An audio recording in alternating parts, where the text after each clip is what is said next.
अस्सलामुअलैकुम, आप देख रहे हैं नया दिन। मैं हूं किरण आफ्ताब। 2 दिन की छुट्टी के बाद हाजिर हूं, लेकिन ये ना गैर हाजिर हैं। शोएब, मेजर शोएब। शोएब हम ऑनियर हैं। ओहो, तो गेम खेल रहा हूँ भाई, मेजर शोएब हूँ इसमें मैं। शोएब, आप फजूल सी गेम्स में मसरूफ है, हम ऑनियर आ चुके हैं। लेट मी पॉज इट यार, ये फजूल गेम नहीं है किरण। द ग्लोरियस रिजॉल्व इतनी जबरदस्त गेम ISPR ने बनाई है। ओह वाकई, ये तो बिल्कुल फजूल गेम नहीं है, तो बहुत काम की गेम है। मैंने थोड़ा सा कुछ पढ़ा था इसके बारे में। आपने खेल भी लिया? मैंने खेले, पूरा वीकेंड में खेल रहा हूँ, अभी भी खेल रहा हूँ। मैं तीसरी स्टेज पे पहुंच भी चुका हूँ। तो अगर आपने खेलनी है गेम तो फौरन से डाउनलोड कर लीजिए इस गेम को। और गेम के विजुअल्स हैं कैसे, जरा रखते हैं आपके सामने भी कि इस तरीके से आपने गेम खेले। यस किरण, और इसमें कितने जबरदस्त मिशंस हैं। पहला मिशन वैसे मुझे पार करते करते वक्त लगा था। मुझे आसान नहीं लग रही है गेम। सही नहीं, आसान तो नहीं है किरण, लेकिन ये अच्छी बात है कि अगर आप वाकई दुश्मनों से निजात हासिल करना चाहते हैं किसी ऐसी टफ टेरेन में, अगर आप जा नहीं सकते लेकिन आपके अंदर एक वाकई वो कहते हैं ना कि हमारे अंदर पाकिस्तानियत का जज्बा इतना है कि हम चाहते हैं कि हमें टेररिस्ट को भगाएं, तो जैसी वैलीज यहाँ पर दिखाई गई हैं और जिस तरह के आपको आर्म्स एमुनेशन, लेकिन आपने उस आर्म्स एमुनेशन अपनी हेल्थ का ख्याल रखते रखते जीतना है, फिर मजा आएगा। यानी अगर मैं ये सोचती हूँ कि मैंने इन लोगों जितनी मेहनत नहीं की, इतना टैलेंट मुझ में नहीं, इतना अज़्म मुझ में नहीं, लेकिन मैं गेम खेल सकती हूँ और एजाज़ात अपने नाम कर सकती हूँ, तो ऐसा हो सकता है? मैं आपने कहा टैलेंट नहीं है, ऐसा नहीं, टैलेंट बहुत है आप में। Thank you.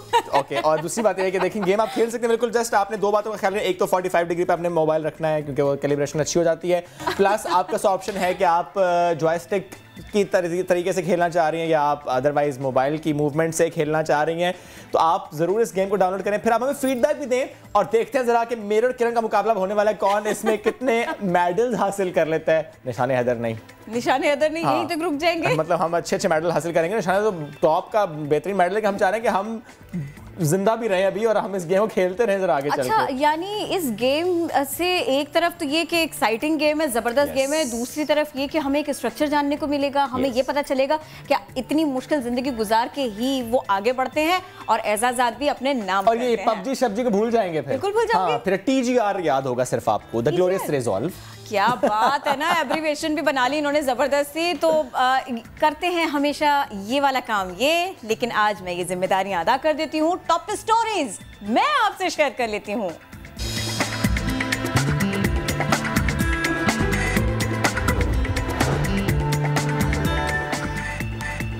मेमोरी कार्ड और USB के दौर में फ्लॉपी डिस्क का सबक। सिंध में 9वीं क्लास के तलबा को अब भी विंडोज 98 और फ्लॉपी डिस्क की तालीम दी जा रही है। 1 अप्रैल पर फूल बनाने के बजाय माहौल को कूल बनाए। पाकिस्तान का हर शहरी अप्रैल कूल पर एक पौधा लगाने और मुल्क को सब्ज बनाने में अपना फर्ज अदा करता जाए। और पाकिस्तान में देसी डेडपूल के चर्चे। हॉलीवुड के सुपर हीरोज को पश्तो सिखाना, शहर शहर जाना, धूम मचाना। देसी डेडपूल का होगा अब नया दिन का मेहमान।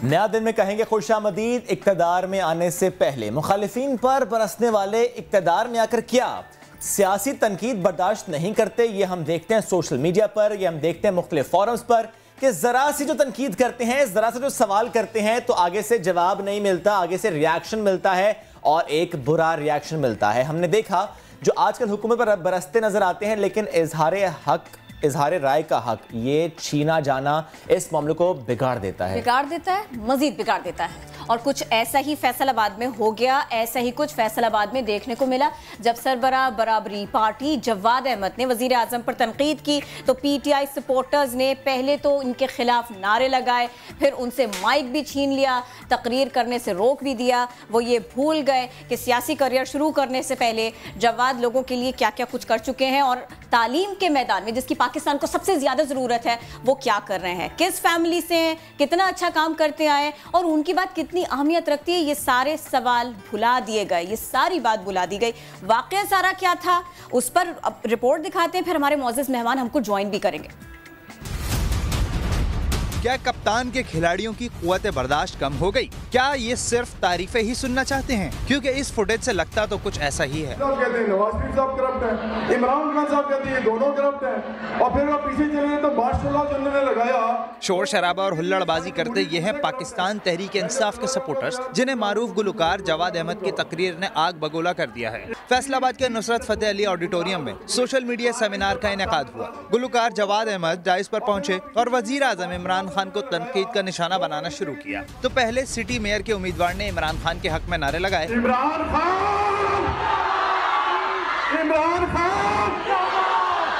फिर जवाद अहमद से माइक छीनकर उन्हें डाइस से हटा दिया।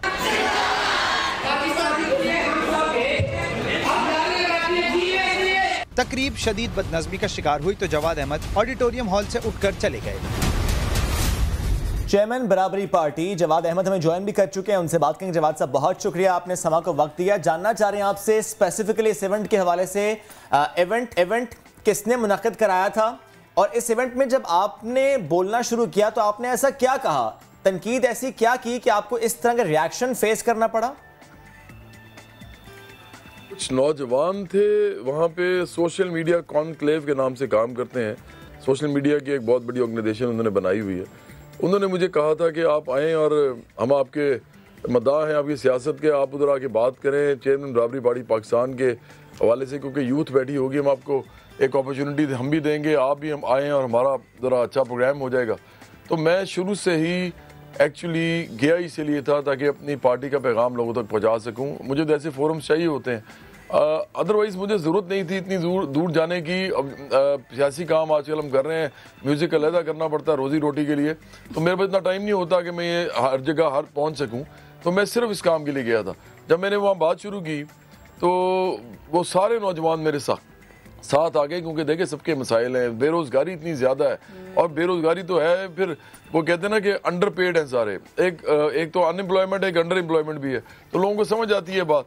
उन्होंने मेरे साथ जब वो ज़्यादा यकजहती का इजहार किया तो आखिर में फिर ये हुआ कि कुछ पीटीआई के लोग वहाँ बैठे थे, उनको अच्छा नहीं लगा। वो ओहदेदार किस्म के लोग जो होते हैं वो आए, उन्होंने आके माइक पे बोलना शुरू कर दिया, छीना तो नहीं माइक लेकिन बोलना शुरू कर दिया। उसे बदमज़गी हुई। मुझे ऑर्गेनाइजर्स ने कहा कि आपने हर सूरत में स्पीच कंटिन्यू करनी है। उस्मान जुलाहा है और उसके साथ और बहुत पूरी टीम थी, उन्होंने कहा करनी है। अब वो लिख भी रहे हैं, मेरे ट्विटर पे मैंने डाला भी है कि उन्होंने क्या बोला इसके बारे में ऑर्गेनाइजर्स ने। लेकिन मैंने उनको कहा, मैंने कहा देखें बात ये है, इतने सारे नौजवान बैठे हैं, अगर मैंने दोबारा स्पीच की ना तो इधर बदमज़गी हो जाएगी, आपस में लड़ाई हो जाएगी, तो मैं नहीं चाहता इस तरह की कोई चीज़ हो। इस बात पे मैंने उनको फिर मैं वहाँ से चला गया, क्योंकि मेरा ख्याल में वो बेहतर बात थी उस वक्त करनी। क्या बात है ना, वरना उमूमन ये होता है कि अगर किसी की पॉलिटिकल पार्टी है या उसकी सियासी वाबस्तगी, वो तो कहता है एक झगड़ा हो ले, लोग आपस में लड़ लें, आपने उसको अवॉइड किया। अच्छा, आपने तो अवॉइड कर लिया, आपने सब्र कर लिया, बर्दाश्त कर ली, लेकिन उमूमी तौर पर बर्दाश्त ख़त्म होती जा रही है और दिन ब दिन ऐसे वाक़यात हो रहे हैं। तो इतने सब कुछ के बाद में क्या जो पीटीआई है उन्होंने भी सह लिया सब कुछ को, वो भी खामोश रहे, या उन्होंने इसके ऊपर आपसे कोई राबिता किया, कोई बात की?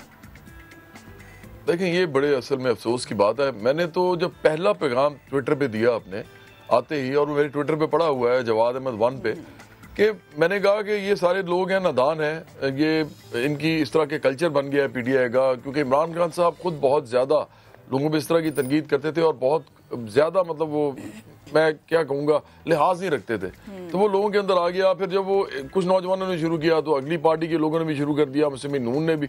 अब आप खुद बताएं, आप खुद जाके देखें ना, मैं तो छोड़ें मुझे, पूरे पाकिस्तान का कोई भी जी होश आदमी जाके सोशल मीडिया पे देखे हो क्या रहा है। एक दूसरे को गालियां लोग निकालते हैं, बुरा भला कहते हैं, इनटॉलरेंस का कल्चर फैलता जा रहा है।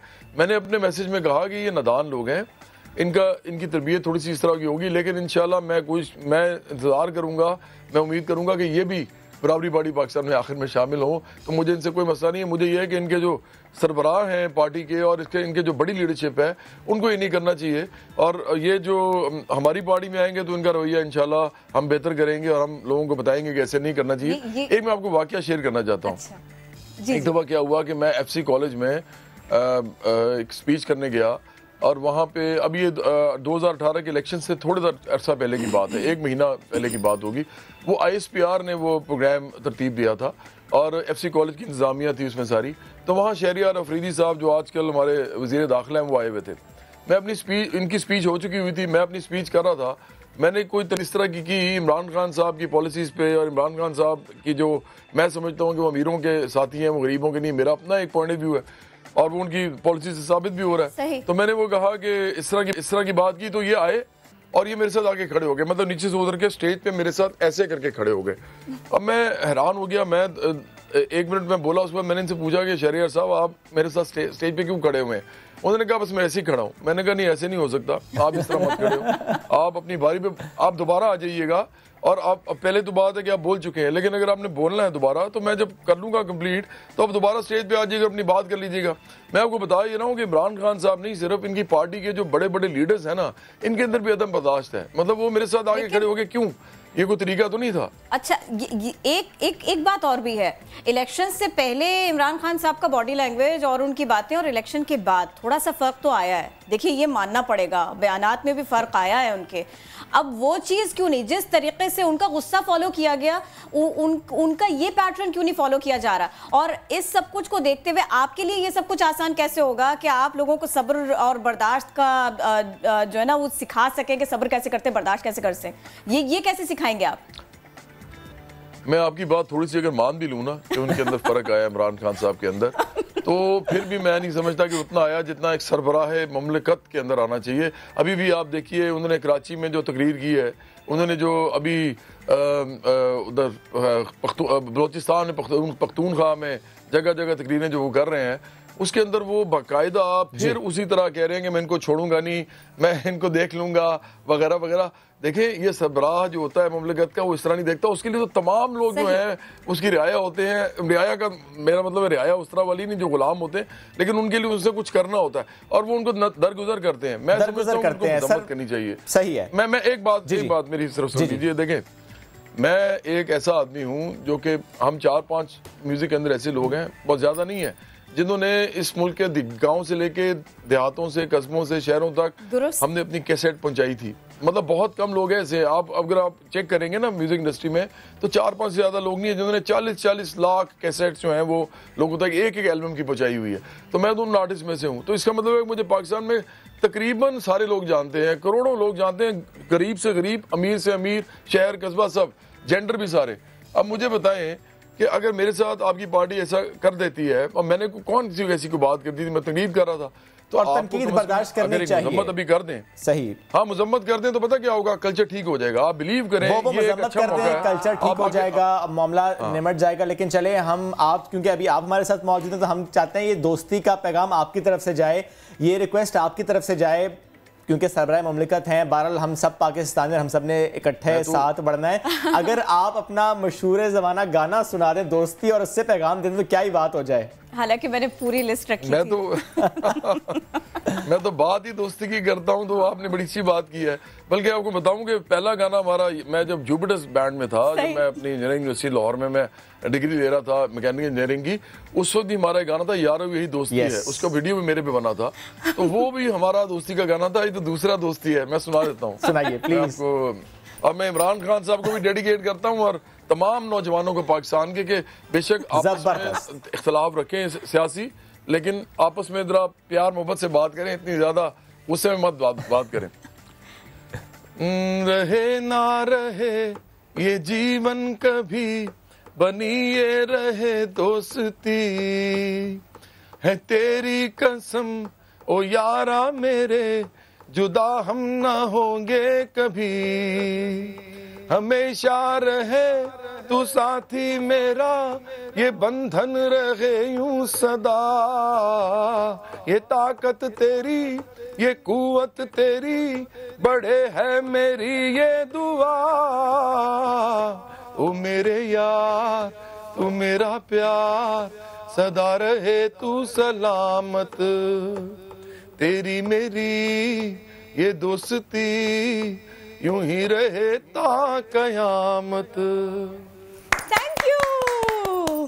इस दुआ के साथ वाकई दोस्ती सलामत रहे। जवाद भाई बहुत शुक्रिया, साथ आप मौजूद थे और कितना खूबसूरत पैगाम दिया। और ये पैगाम सबके लिए है। स्पेसिफिकली मैं जिक्र करूंगा सोशल मीडिया का, कि वहां पर भी लड़ने से गुरेज कीजिए, एक दूसरे पर वो बैश करने से गुरेज कीजिए, समझिए, तहम्मुल के साथ बात कीजिए, बात करेंगे तो बात बनेगी, और बात करेंगे तो बात बनेगी। जवाद साहब से सीख लीजिए, कितने प्यारे अंदाज में बात कर गए सारी की सारी। उन्होंने तनकीद भी की तो कितने लिहाज से की, और उन्होंने कितने सारे सारे रवैयों को, लफ्जों को झेलने के बाद की, लेकिन आखिर में जो उन्होंने कह दिया वो सबसे बेहतरीन था। दोस्ती रहे, सदा रहे, ताक़यामत रहे। बिल्कुल ताक़यामत रहे। और ये दोस्ती की जब आपने बात ही करें तो हम देखते हैं कि अक्सर मुल्कों के दरमियान दोस्ती होती है, शहरों के दरमियान दोस्ती होती है, कल्चरल एक्सचेंज हो रहा होता है, ट्रेड हो रहा होता है। और उसमें अगर हम जिक्र करें पाकिस्तान चाइना का तो ये बड़ा ज़बरदस्त इसमें एकदम एक नया एकदम पहली बार नहीं हुआ, डेफिनेटली सिस्टर सिटीज़ या ट्विन सिटीज़ का कॉन्सेप्ट है। और हम कहते हैं कि शहर भी होते हैं रिश्तेदार। हैरान आप बिल्कुल ना हो जाए क्योंकि हमने आपके सामने आज रखने हैं वो 3 शहर जो कि है तो पाकिस्तान के, यानी कराची, गवादर और मुल्तान। लेकिन जुड़वा शहर कौन है इनके? उरुमची, पोयांग और शीयान, इनको सिस्टर सिटी का दर्जा दिया गया है। पाक चीन दोस्ती रिश्तेदारी में बदल गई। अर्ज़े पाक के 3 शहरों को चीन के लिए सिस्टर सिटी करार दे दिया गया। बीजिंग में पाक चीन दोस्ती को मजीद मजबूत करने के लिए फोरम का इनेकाद हुआ। पोयांग को गवादर और ज़ियन को मुल्तान का जुड़वां शहर करार दिया गया। वफाकी वजीर बराए बैनुल सूबाई राब्ता डॉक्टर फहमीदा मिर्जा ने पाकिस्तान की जानिब से मुआहिदों पर दस्तखत किए। फोरम में तय पाया गया कि चीन सूबाई शहरों के इंतजामात, अवामी सेहत, माहौलियाती तहफ़्फ़ुज़, गुर्बत के खात्मे, तिजारत और सरमायाकारी, सयाहती ताउन, शहरों का फैलाव और पेशा वाराना तालीम में ताउन फराहम करेगा। यानी अब गवादर के रिहायशी पोयांग और मुल्तान के शहरी ज़ियन को अपना ही आबाई शहर समझ सकते हैं। चीन ने कराची, गवादर और मुल्तान को सिस्टर सिटीज करार दिया, तो ये मुआहिदा कब तय पाया और इसका फायदा क्या होगा, इस सब पर करेंगे बात। हमें ज्वाइन कर चुके हैं Abbas Shabbir. Abbas, good morning. Good morning Shoaib. Thank you Abbas. अब बताएं जरा कितना फायदा होगा, क्योंकि ये पहली बार तो नहीं हुआ, कई सालों से हम देख रहे हैं, यानी वर्ल्ड वॉर 2 के बाद से देख रहे हैं कि कई ममालिक के दरमियान ये ऐसे मुआहिदे तय पाते हैं, सिस्टर सिटीज या ट्विन सिटीज, फिर कल्चरल एक्सचेंज भी होता है, ट्रेड भी होता है। इस मुआहिदे से मुतालिक क्या डिटेल्स हैं आपके पास? शोएब देखें, जब वज़ीर आज़म ने पहला दौरा चाइना का किया था तो वहाँ पर इस चीज़ का आज़म था और कमिटमेंट थी कि पाक चाइना फ्रेंडशिप का साल होगा 2019। इसके लिए तगोवत जारी है। एक बार फिर चाइना का दौरा वज़ीर आज़म कुछ माह बाद करेंगे, लेकिन उससे पहले मुख्तलिफ वफाकी वज़ीर जो हैं वो पाक चाइना फ्रेंडशिप के हवाले से जो तैयारी है वो कर रहे हैं। अगर हम रेलवे से बात करें तो शेख रशीद का चाइना के साथ काफ़ी मर्ज हो रहा है। बहुत सी ऐसी चीज़ें हैं, रेलवे लाइंस हैं, नए लोकोमोटिव्स हैं और जो टिकटिंग सिस्टम है उसको फॉलो किया जा रहा है चाइना के साथ। इसी तरह डॉक्टर फहमीदा मिर्जा जो कि इंटर प्रोविंशियल कोऑर्डिनेशन की वजीर हैं, उन्होंने चाइना का दीगर वज़रा के साथ एक अहम दौरा किया जिसमें जैसा आपने जिक्र किया कि 3 अहम कॉन्ट्रैक्ट साइन हुए। गवादर सिटी, सिस्टर प्रोविंसेस का नाम जिनको दिया गया है, जिसमें गवादर सिटी हो गया, कराची हो गया और मुल्तान हो गया। बेसिकली ये जो 3 प्रोविंसेस हैं इनको पाकिस्तान के 3 प्रोविंसेस के साथ मर्ज करने का मकसद ये है कि ये पाकिस्तान के 3 प्रोविंसेस भी उसी तरह तरक्की करें जिस तरह चाइना के 3 प्रोविंसेस ने तरक्की की है। सियाहत के लिए गेटवे, अगर हम पूरी दुनिया में कहीं भी ट्रैवल करते हैं तो बहुत बड़ी तादाद में चाइनीज़ हमें एज अ टूरिस्ट जो हैं वो पूरी दुनिया में नज़र आते हैं। तो पाकिस्तान का ये मोटो है कि ऐसा एक गेटवे सी पैक के बाद कि ऐसी एक आमदोरफ्त शुरू की जाए, गेटवे खोला जाए कि चाइनीज़ जो हैं वो पाकिस्तान के अंदर आएँ, टूरिज्म करें। ना सिर्फ चाइनीज़ बल्कि पूरी दुनिया के लिए ऑनलाइन वीज़ा की जो सहूलत फराहम की गई है, इसके साथ साथ अब्बास, लेकिन एक आम शहरी गवादर का हो, मुल्तान का हो, कराची का हो, आम शहरी को इस एग्रीमेंट से क्या फ़ायदा होगा? देखिए, सियाहत जहाँ पर टूरिज्म को जहाँ पर फ़रोग मिलेगा शोएब, वहाँ पर नए रोज़गार के मौके मिलेंगे। पाकिस्तान टूरिज्म के हवाले से बहुत एक बड़ी कंट्री है। जब यहाँ पर लोग टूरिस्ट आएंगे, कारोबार में इजाफा होगा, स्पेशली गिलगित बल्तिस्तान और नॉर्दर्न एरियाज में जहाँ पे हम कह सकते हैं कि बैकवर्ड एरिया है। और अब्बास, यहाँ के शहरियों को वहाँ जाने के लिए भी आसानी होगी उन शहरों में जो सिस्टर सिटीज हैं? शोएब, इसके लिए अभी कोई मैकेनिज्म तैयार नहीं हुआ। मैकेनिज्म अभी तैयार नहीं हुआ। यहाँ के लोग वहाँ कैसे जाएंगे? वहाँ के आएंगे। लेकिन जो यूथ प्रोग्राम्स हैं, जी, लेकिन जो यूथ प्रोग्राम्स हैं, एक्सचेंज प्रोग्राम्स हैं, इसमें ऑलरेडी पाकिस्तानी स्टूडेंट्स जो हैं वो चाइना जा रहे हैं। कल्चरल एक्सचेंज प्रोग्राम्स भी हैं और अच्छे पार्टिसिपेशन है। बहुत शुक्रिया अब्बास, साथ आप मौजूद थे और सिटीज से मुतालिक जो मुआहिदा था इससे मुतालिक आप हमें अपडेट कर रहे थे। ज़रा आगे बढ़ना पड़ेगा। एक और मौजू है हमारे पास आपसे शेयर करने के लिए और ये इंतहाई अहम है, इस पर बात करना बहुत ज़रूरी है। हुकूमतें आई गई, तब्दीली के नारे लग गए, मामलात आगे बढ़ गए, एक प्रोटेक्शन बिल भी आया, पेश किया गया, मंजूर किया गया, लेकिन नहीं रुक सका। ख़वातीन पर तशद्दुद का सिलसिला नहीं रुक सका। पंजाब भर में ख़वातीन पर तशद्दुद के वाक़यात बढ़ रहे हैं। लाहौर में शौहर की जानिब से बीवी के बाल काटे गए, ये वाक़या रिपोर्ट हुआ। इसे कुछ लोग मुतनाज़े कहते हैं, लेकिन खातून के साथ ज्यादती तो हुई, जुल्म तो हुआ। अब इसके बाद भी इस मामले पर तवज्जो जरूर गई है कि 2 हफ्तों के दौरान लाहौर में 10 खवातीन किसी ना किसी सूरत जबर का, जुल्म का, सितम का शिकार हुई हैं और ये वाकयात कम नहीं हुए। और अगर हम पुलिस की बात करें किरण, तो पुलिस से जब सवाल किया जाता है कि ऐसे मामलात रुक नहीं रहे, तो एक चीज़ जो कि हमेशा सामने आती है कि करीबी रिश्तेदार मुलविस हैं, वो शौहर हो, भाई हो, देवर हो या कोई और रिश्तेदार, वो मुलविस होता है। सास भी हो सकती है, सास भी हो सकती है। इस पर रिपोर्ट हमने तैयार की है, पहले रिपोर्ट देखिए, फिर मजीद इसी पर बात करते हैं। मेरे सारे बाल उतारने कटर का ढक्कन मेरे सर पे मारा उसने। कभी इत्तेफाक या गोली से मौत, कभी जानबूझकर तशद्दुद। पंजाब में ख्वातीन पर जुल्म सितम न रुक सका। लाहौर में शौहर की जानिब से बीवी के बाल काटने के मुतनाज़ा वाक़े ने पुरतशद्दुद वाक़यात का सिलसिला फिर शुरू कर दिया। यही नहीं, गुज़िश्ता 2 हफ्ते के दौरान लाहौर में 10 ख्वातीन किसी न किसी सूरत में जबर का शिकार हुई। पुलिस के मुताबिक बेशतर वाक़यात में करीबी रिश्तेदार ही मुलव्विस पाए गए। पंजाब कमीशन बराए हुकूक ख़वातीन के मुताबिक लाहौर में रवां साल ख़वातीन के साथ ज्यादती के 100 मुकदमात दर्ज हुए। 2018 में 21 ख़वातीन नाम निहाद गैरत के नाम पर कत्ल हुई। तशद्दुद और हिरासा करने के 3044 वाक़यात रिकॉर्ड का हिस्सा बने। पंजाब भर में 2018 के दौरान 192 ख्वातीन गैरत के नाम पर कत्ल, 184 को जिनसी ज्यादती, 4000 से जायद को जिस्मानी तशद्दुद का निशाना बनाया गया। साइबर और हरासमेंट के 8000 से जायद केसेस रिपोर्ट हुए। पंजाब असेंबली से ख्वातीन वुमेन्स प्रोटेक्शन बिल मंजूर हुआ। ख्वातीन पर तशद्दुद करने पर GPS ट्रैकर सिस्टम की तनसीब का मामला भी ज़ेर गौर आया, लेकिन ख्वातीन पर तशद्दुद और कत्ल के वाक़यात ना रुक सके। ना ही किसी केस में ऐसी सजा हुई जो दूसरों के लिए इबरत का निशान बने। सवाल यह है कि ऐसे वाक़यात की रोकथाम कैसे मुमकिन होगी? वुमेन्स प्रोटेक्शन बिल पर अमल दरामद कौन कराएगा? ख़वातीन पर तशद्दुद के बढ़ते हुए वाक़यात, इससे मुतालिक हम मज़ीद बात करेंगे। हमें ज्वाइन कर रहे हैं वायलेंस अगेंस्ट वुमेन सेंटर के इंचार्ज हैं शबीना साहिबा। बहुत शुक्रिया, आपने नया दिन को वक्त दिया। जानना चाह रहे हैं आपसे, मुल्तान के स्टैट्स क्या कहते हैं? हमने जिक्र तो लाहौर का भी किया, पंजाब का भी किया, बट मुल्तान क्या कहता है? वहाँ पर ख़वातीन पर तशद्दुद के कितने वाक़यात हैं जो रिपोर्ट होते हैं, कितने पर एक्शन होता है? वालेकुम सलाम। हमारे पास ये जो सेंटर है इंसदाद तशद्दुद बराए ख़वातीन, ये 25 मार्च 2017 को स्टार्ट हुआ था और अब तक जो हमारे पास रिपोर्ट एप्लीकेशंस हुई हैं, जो लेडीज़ हमारे पास लेके आई हैं, वो 3000 से ज़्यादा हैं। और जो भी लेडी 3000 से ज़्यादा एप्लीकेशंस हमारे पास आई हैं, यहाँ पे वायलेंस अगेंस्ट वुमेन सेंटर में एक छत के नीचे 5 फैसिलिटीज़ हैं एक ही वक्त में। यहाँ डॉक्टर भी इसी वक्त आपको अवेलेबल हैं, मेडिएशन है, साइकोलॉजिस्ट हैं, हमारे पास प्रोसिक्यूटर्स हैं, सही ये सब यहाँ पे मौजूद होते हैं। तो जैसे ही हमारे पास कोई लेडी आती है, हम उसको फौरी तौर पे जो भी उसका वायलेंस बनता हो उस पर एक्शन लेते हैं। अच्छा, अब ये बताइएगा कि किस तरह की शिकायतें आती हैं ज़्यादातर, और एक दिन में कितनी तशद्दुद से मुतालिक शिकायतें आती हैं? ख़वातीन कितनी आती हैं शिकायत लेकर?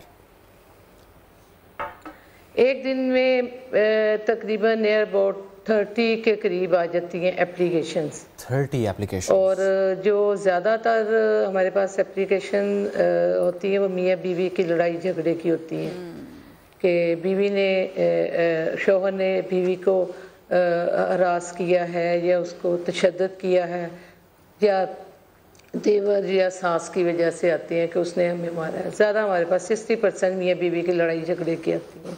तो जिस तरह आपने इससे पहले कहा कि 5 फैसिलिटीज़ हैं, डॉक्टर भी है, प्रोसिक्यूटर भी है, साइकोलॉजिस्ट भी है, इतनी फैसिलिटीज़ हैं, 2 साल से सेंटर कायम है, पर क्या तशद्दुद के इन वाक़यात में कोई कमी आई है? जब आप सज़ाएं देते हैं, जब आप इतना इम्प्लीमेंटेशन होता है सज़ाओं पर, तो क्राइम में तो कमी आती है। आपने क्या देखा है 2 सालों में?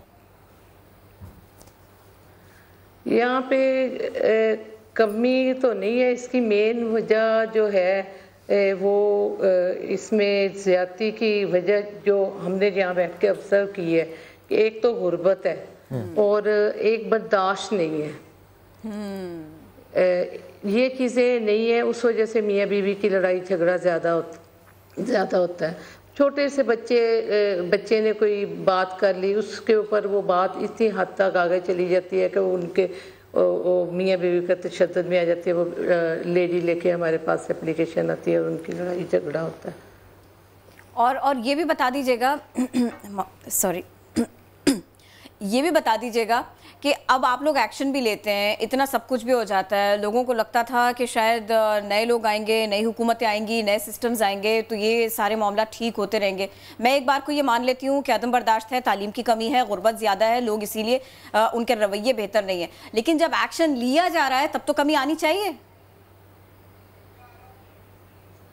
एक्शन लिया जा रहा है ना कि ज़्यादा इन चीज़ों को के ऊपर है कि गुर्बत है, अदम बर्दाश्त है, ये चीज़ें जो है ना मेन यही हैं। आप कह रही हैं कि ये रीजंस हैं, गुर्बत है, अदम बर्दाश्त है, लेकिन इस सेंटर से मुताल्लिक कोई शिकायत है, यानी अमले को कोई शिकायत है हुकूमत से, नए पाकिस्तान की हुकूमत से, तनख्वाहों से मुताल्लिक, फैसिलिटीज़ से मुताल्लिक?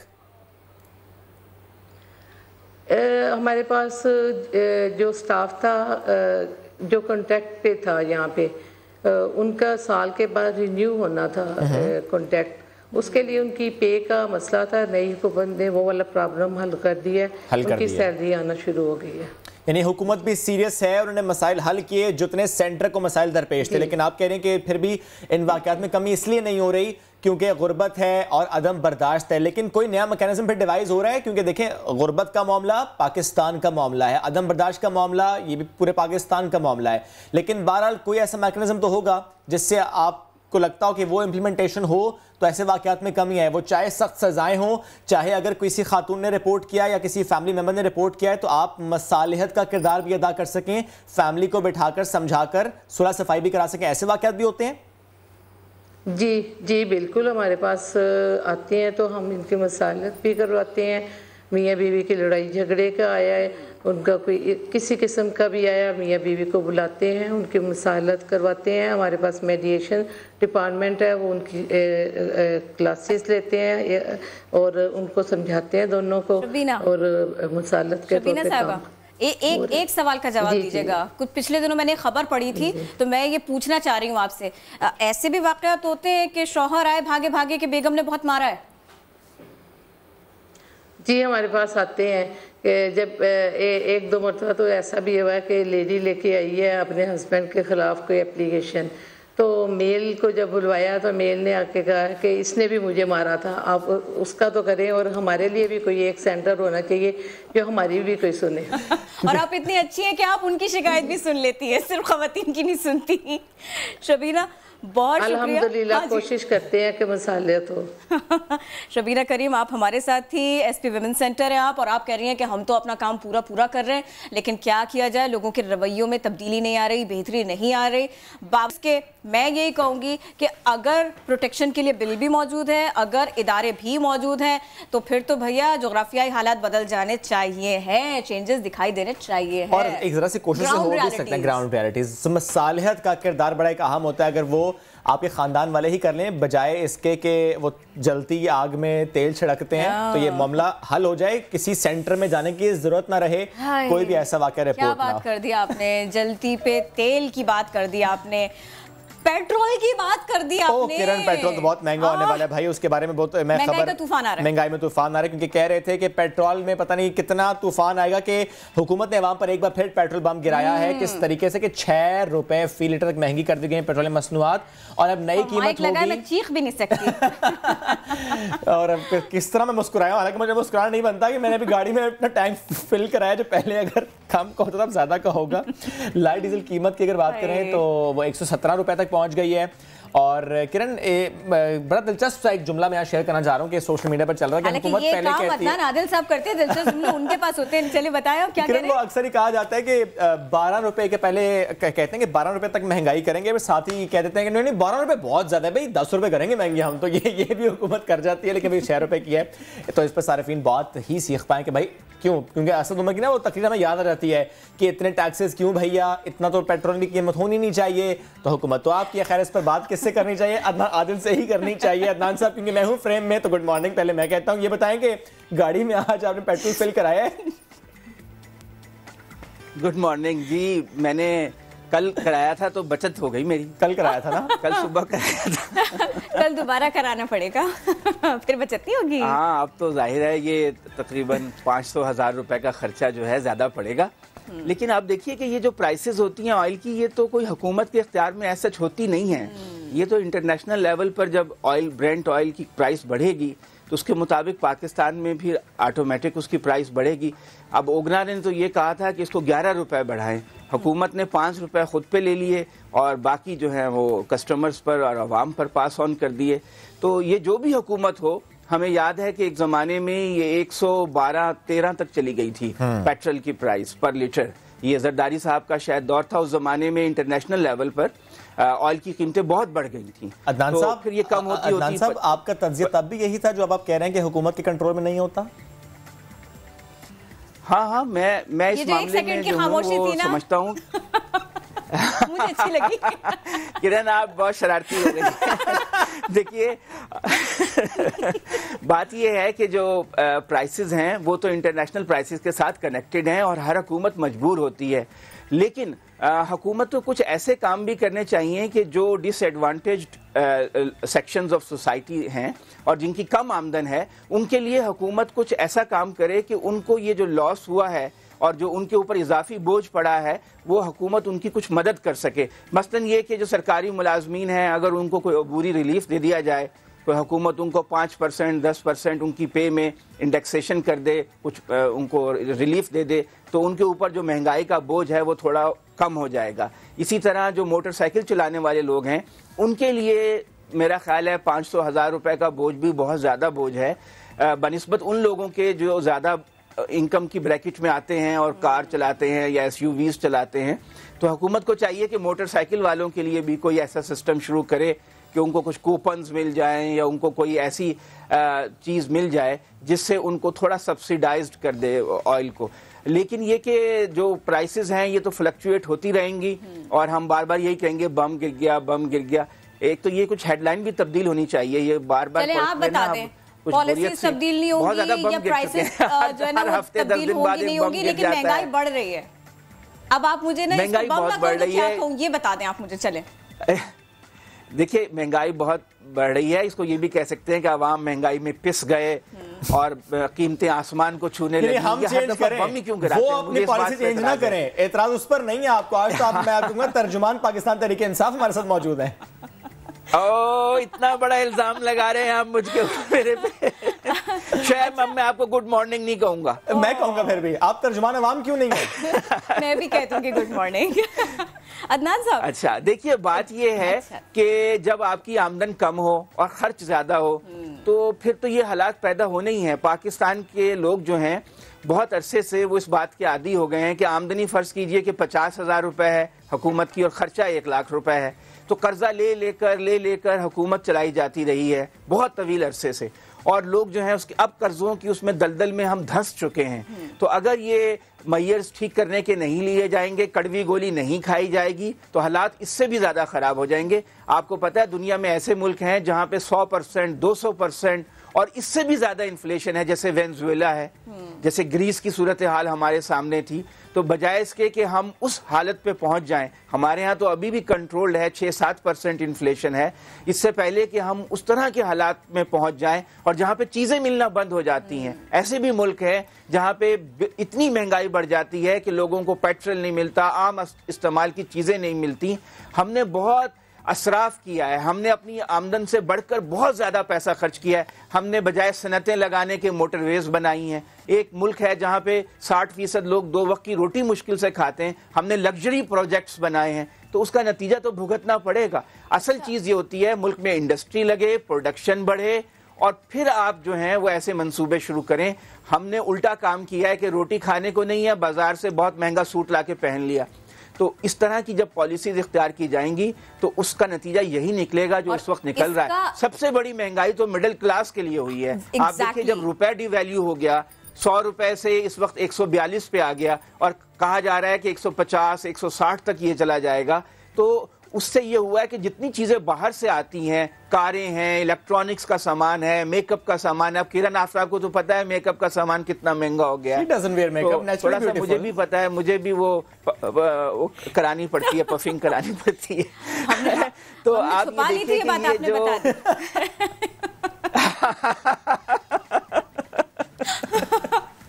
तो ये जो चीजें बाहर से आती हैं वो इतनी महंगी हो गई हैं कि मिडिल क्लास की पहुंच से अब दूर होती जा रही हैं। तो सबसे ज्यादा जो पिस रही है ना वो मिडिल क्लास। ठीक है, एक जुमला, एक आखिरी जुमला, इस सब के बाद में सारी कड़वी कसीली बातें हुकूमत को सुननी तो पड़ेंगी, तनकीद तो इसमें होगी और होती रहेगी और बर्दाश्त भी करनी होगी।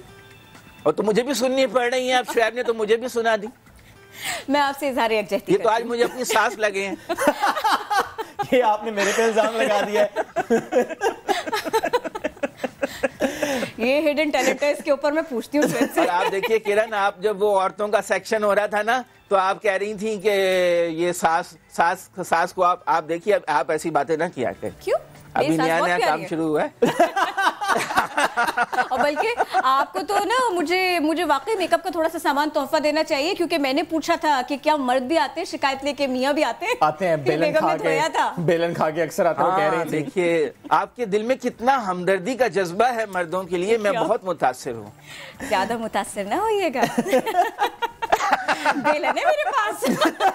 बस यहीं पर रोक दिया जाए इस सेगमेंट को। नान साहब बहुत शुक्रिया। साथ आप मौजूद थे। किरण, इसका हल है हमारे जो अगर बेलन का हल नहीं है, पेट्रोलियम मसनूआत की कीमतों का हल हम लेकर आए हैं। आपको देता है हल। आप यूं कीजिए कि आज से आपने गाड़ी और बाइक्स पर नहीं निकलना, उन्हें आप गैराज में पार्क कर दीजिए, साइकिल निकालिए और ऑफिस आइए, साइकिल पर हर जगह जाइए। पेट्रोल खर्च नहीं होगा और आपकी हेल्थ भी अच्छी रहेगी। तो इससे बेहतर कोई बात हो नहीं सकती। कहां से लेनी है साइकिल बताऊंगा ब्रेक में किरण को। आपने अगर जानना है तो आप नया दिन के पेज पर रब्ता कीजिए हमसे।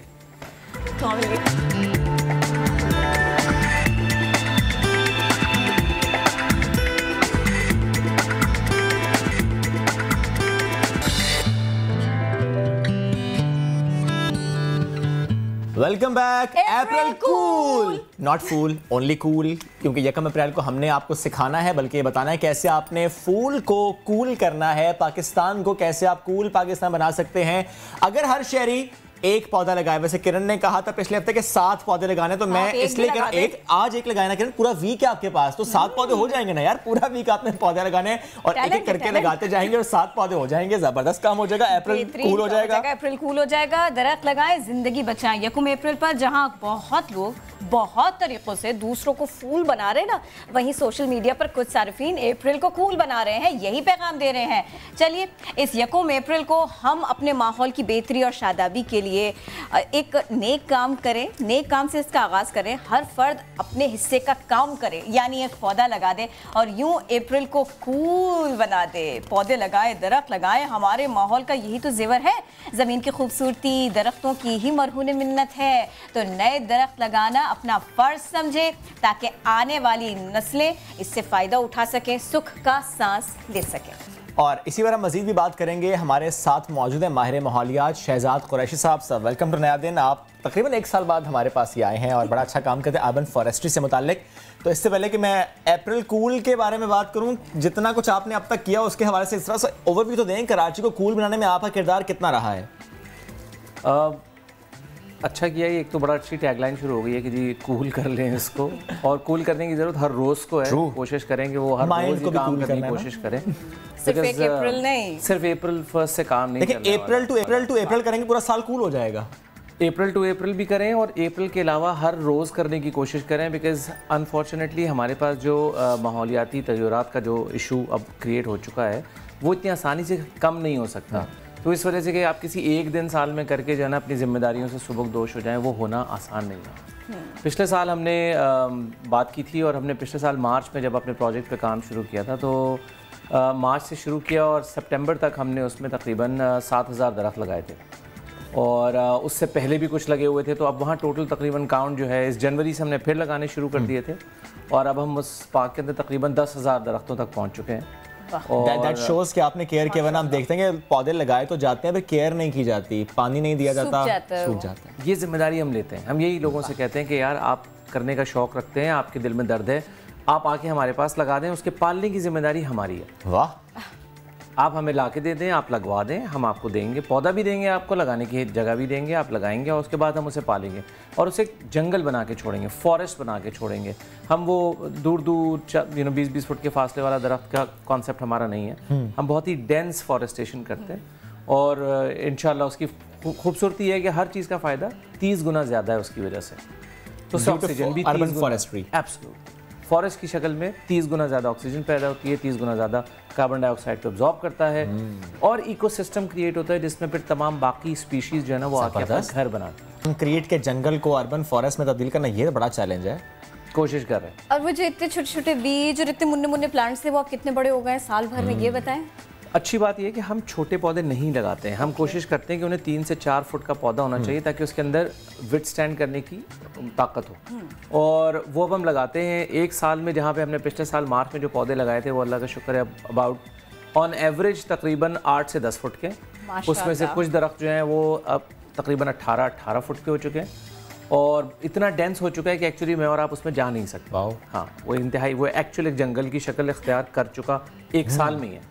2 साल उसे हम और भी केयर देंगे, उसको पानी देंगे बेसिकली, फिर वो अपने ओन पर, उसके बाद वो इंडिपेंडेंट। ज़बरदस्त। और कराची वालों के लिए आप क्या पैगाम दे सकते हैं कि आप जब देखते हैं कि कराची में अभी कितना काउंट है प्लांट और ट्री का और कितना होना चाहिए अगले 5 सालों में, कितने दरख्त की ज़रूरत कराची को है टू इस वेदर को विथस्टैंड करने के लिए जो क्लाइमेट चेंज भी है और इतनी सख्त गर्मी और लू और सारी आबादी है, ग्रीनरी ना होने के बराबर लगती है। मेरा ये ख्याल है कि वो एक नंबरों की गेम जो है ना वो बड़ी ख़तरनाक होती है, बड़ी मिसलीडिंग होती है। सही है। हमें इस वक्त किसी को भी एक्चुअली नहीं पता कि क्या नंबर है कि जी कितने दरख्त होने चाहिए कि जी इससे जो है ना माहौल चेंज कर लेंगे। माहौल चेंज पूरी दुनिया का इकट्ठा ये अलामती तो है ना, जिस तरह बिलियन ट्री सुनामी मंसूबा, बेशक उसमें बिलियन ट्री ना लगे, जी थोड़े से कम के ज़्यादा इफेक्टिव है। एब्सोल्युटली है। उसके पीछे आई एम होपफुली कि कोई ना कोई प्लान भी आएगा जो अब तक हम इंतजार कर रहे हैं उसका 7-8 महीने से कि जी वो 10 बिलियन ट्री सुनामी का प्लान आने वाला है। तो जैसे ही वो आ जाए, ये तो आपने मुझे PMLN के वज़रा की याद दिला दी। वो कहते हैं हम दरख्त गिनेंगे जाके आप साथ तो नहीं चले जाएंगे दरख्त गिनने के लिए? लगाएं, देखिए लगाना और लगा के उसको अगले 5 साल तक पालना भी, ठीक है ना। ये अगर उस मैकेनिज्म का हिस्सा नहीं है तो इस तरह तो आप नंबरों में 50 बिलियन का ऐलान कर दें तो पालने वाला कोई पीछे नहीं है। आप कहीं भी ले जाके फेंक दें, बीज फिर ले जाके फेंक दें और आप अपने ज़िम्मे से तो अपने कंधे से जिम्मेदारी नहीं उतार सकते जब तक कि आप लगा के उसे पालने का मैकेनिज़्म उसमें ना डाल दें। तो 5 साल लाजमी लगने चाहिए और इस वक्त बेशुमार लगने चाहिए। बेसिकली मैं तो आपको कोई काउंट भी नहीं दे सकता कि जी इतने बिलियन लगा दें। एक पौधा नहीं भाई, जितने लगा सकते हैं लगाएं। एक पौधे का कोई काम नहीं है। सही है। हम जिस चीज़ से लड़ने जा रहे हैं उसमें सारी दुनिया में साइमल्टेनियसली इस पे काम होना ज़रूरी है और हमें अपना हिस्सा भी डालना ज़रूरी है। इसकी इमीडिएट भी रिलीफ होती है और वर्ल्ड वाइड भी इसका एक कंट्रीब्यूशन होता है। और कराची के हवाले से ये भी एक कॉन्सेप्ट है कि कुछ दरख्त लगाए गए थे, माहौल दुश्मन दरख्त थे, हालांकि माहौल दोस्त दरख्त लगाने चाहिए। उस पर भी अगर कुछ आप रोशनी डालिए, क्या सिर्फ मुस्कुराए नहीं बताए भी ताकि हम सीखें कि हमने कौन से दरख्त पौधे लगाने हैं। देखिए नेटिव मुकामी दरख्त हर खित्ते के, हर पूरी दुनिया में हर खित्ते के अपने मुकामी दरख्त हैं जो वहाँ इवॉल्व किए, ठीक है ना, एवोल्यूशन से आए वहाँ पे। वहाँ इंसान कहीं जाके उसको इम्पोर्ट करके ला के उसने खड़ा नहीं कर दिया। वो मुकामी और नेटिव दरख्त जो हैं उस इकोसिस्टम का हिस्सा हैं और वहाँ आपके लिए भी बहुत ज़्यादा फ़ायदेमंद है, उस एनवायरनमेंट के लिए फ़ायदेमंद है और वहाँ रहने वाली जो आपके अलावा 8 मिलियन स्पीशीज़ जो वहाँ बसती हैं उनको भी उसी पे रहना है। वो उसी से चलेंगी, ठीक है। तो हर चिड़िया का अपना एक मखसूस पसंदीदा फल है, पसंदीदा दरख्त है जहाँ वो नेस्ट करती है और अदरवाइज वो भाग जाएंगे, मर जाएंगे, एक्सटेंट हो जाएंगे, खत्म हो जाएंगे। हम देखते हैं कि यूकलिप्टस पर नॉर्मली हम देखते हैं कि परिंदे घोंसला नहीं बनाते। वो नेटिव ऑस्ट्रेलिया का है, वहाँ यकीनन इस पर कोई ना कोई इसकी अपनी लोकल फौना होगी जो इस पर आके बैठती होगी, करती होगी, इसके साथ साथ चलती होगी। यहाँ सिर्फ वो पानी चूस रहा है, ग्राउंड वाटर वैसे ही कम है, वो पानी बहुत ज़्यादा चूस लेता है। पास एक्चुअली इतनी नॉलेज नहीं है, इंसानों के पास अभी भी इतनी नॉलेज नहीं है कि वो एक दरख्त जो है उसका रोल उस जगह के लिए क्या है और वो किस तरह हर साथ अटैच हुआ है। तो मेरा ये ख्याल है कि अब इस दौरान में हमने दुनिया को जिस जगह पहुंचा दिया है, इस पे फर्दर बहस जो है ना वो ख़त्म हो चुकी, दुनिया में ख़त्म हो चुकी है। सही। Native is the thing to go, find native trees and plant them like जैसे कल नहीं आनी। अच्छा, अब ज़रा हमें 5, 3 या 8 पौधे या दरख्त बताइए कि जो कराची से मुताबिकत रखते हैं और हम उन्हें उगा सकते हैं, काम शहरी उगा सकते हैं। इनका ख्याल रखना आसान भी है थोड़ा सा। चलिए ये भी देख लें। हम कम से कम 50 दरख्त लगा रहे हैं नेटिव।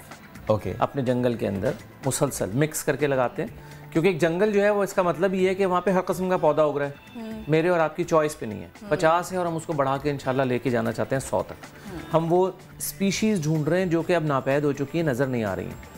उन्हें हम ढूंढ के ला रहे हैं, इंटीरियर सेंस से भी ला रहे हैं कोशिश करके, कुछ हम पंजाब से इंपोर्ट करते हैं। सो जो यूजुअल सस्पेक्ट्स हैं उनमें ज़ाहिर नीम सबसे बड़ा है। सही। उसके बाद ज़ाहिर अमलतास मौजूद है। उसके बाद जो फलदार में बादाम है, जो हमारा बहुत ही हार्डी दरख्त है, बहुत अच्छा चलता है। अच्छा, देसी बहुत होता था पहले। हाँ, बहुत होता था और होना चाहिए। ये अक्सर ऐसी जगह आपको नज़र आएगा जहाँ कोई केयर नहीं कर रहा, कुछ नहीं कर रहा, लेकिन वो अकेला बेचारा खड़ा रहता है और अपना काम पूरा कर रहा है, बिकॉज वो इस सॉइल का नेटिव है। नारियल हमारा नेटिव नहीं है, तो और उसकी भी बहुत ज़्यादा यहाँ पे केयर चाहिए। बहुत तो साहब कोनो कार पर भी बहुत 10 सेकंड रह गए। हाँ जी। सो बहुत सारे पौधे हैं इसके अंदर। आप लिस्ट है उसकी मैंने शेयर की हुई है, मेरी वेबसाइट पे चले जाएं, फेसबुक ग्रुप पे चले जाएं, और 50 से ज़्यादा पौधे हैं। उसमें देसी आम भी है और उसमें देसी कीकर भी है और पीपल है। पौधे का पौधा और फल का फल। बहुत शुक्रिया शहजादा साहब, साथ आप मौजूद थे। जिस तरह आपने कुछ नाम लिए तो एक नाम मुझे याद है, नीम। तो प्लांट अ नीम ट्री। हम लेते हैं ब्रेक। हमारे साथ रहिए। बेहद शुक्रिया आपकी आमद।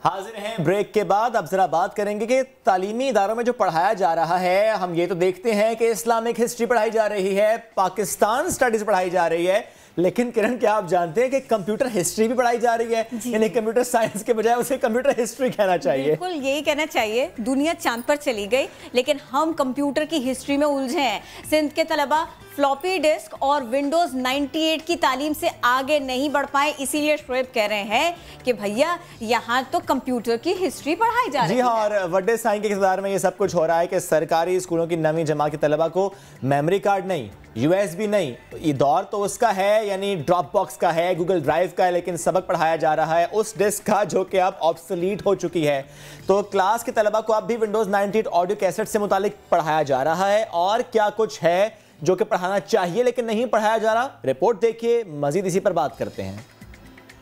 सिंध टेक्स्ट बुक बोर्ड की जानिब से मैट्रिक के तलबा व तालिबात के लिए कंप्यूटर साइंस की किताब में विंडोज ऑपरेटिंग सिस्टम के उन्वान में विंडोज 2000, विंडोज 98 और विंडोज NT को जदीद तरीन ऑपरेटिंग सिस्टम के तौर पर पेश किया गया है, जबकि माइक्रोसॉफ्ट इन विंडोज पर अपना ऑपरेशन और सपोर्ट बंद करके इनकी जगह मुतबादिल विंडोज सीरीज पेश कर चुका है।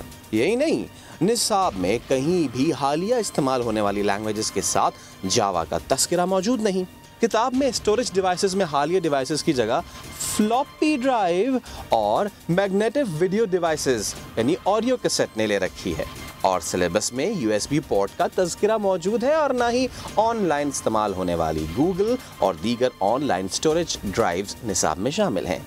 अब ये निसाब ऐसे दौर में पढ़ाया जा रहा है जब नए बनाए जाने वाले लैपटॉप कंप्यूटर्स में USB स्टोरेज ड्राइव के सबब CD ड्राइव्स भी शामिल नहीं की जा रही, जबकि अमली तौर पर कंप्यूटर का इस्तेमाल बड़े पैमाने पर मोबाइल कंप्यूटिंग के तौर पे सामने आ चुका है। निसाब में तब्दीलियां क्यों नहीं हो सकी और क्यों ये सब कुछ पढ़ाया जा रहा है, इस सब पर करेंगे बात। हमें ज्वाइन कर रहे हैं curriculum director Sindh text book board Asghar Memon sahab. इसके साथ साथ हमें ज्वाइन करें सिंध टेक्स्ट बुक बोर्ड से director technical Yousuf Sheikh sahab. Sir, मैं जानना चाह रहा हूँ पहले यूसुफ साहब आपसे कि टेक्नोलॉजी जदीद हो गई है लेकिन तब्दीलियां होनी चाहिए, हुई नहीं है, तो क्या तब्दीलियां हैं जो आपके ख्याल में, आपकी नज़र में होनी चाहिए?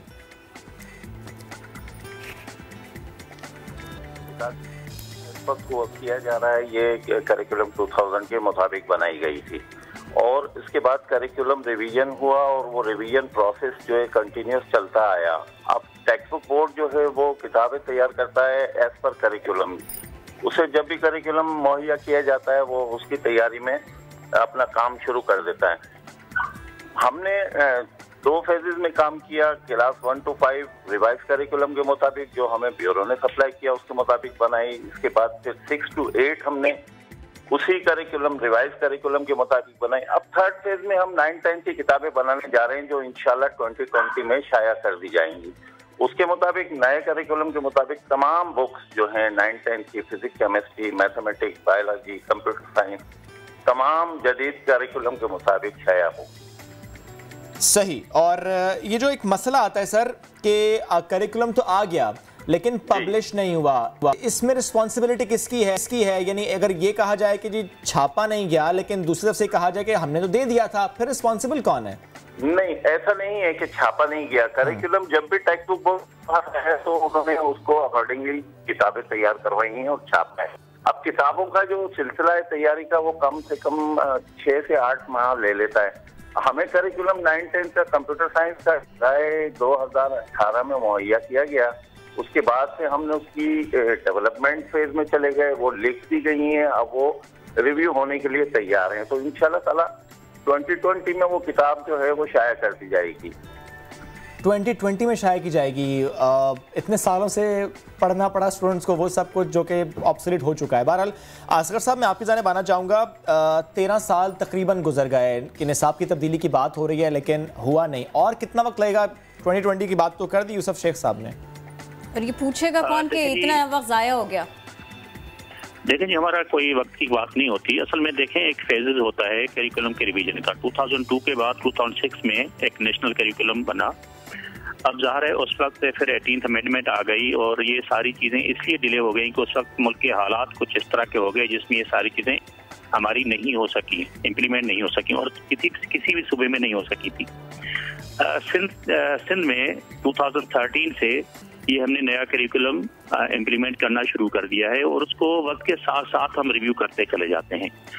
और जिस तरह यूसुफ शेख साहब ने आपको बताया होगा, जो टेक्स्ट बुक बोर्ड से हैं, कि वो हम फेजेस में करते हैं। पहले क्लास 1 to 5 था, क्लास 6 to 8 का दूसरा फेज था। अब ये 9th, 10th और फर्स्ट ईयर इंटर का जो करिकुलम है वो हम रिव्यू करके टेक्स्ट बुक को देते चले जा रहे हैं। तो 9th, 10th का करिकुलम हमने पिछले साल इनको दे दिया और उसके ऊपर ज़ाहिर किताबें बनना शुरू हो गई हैं।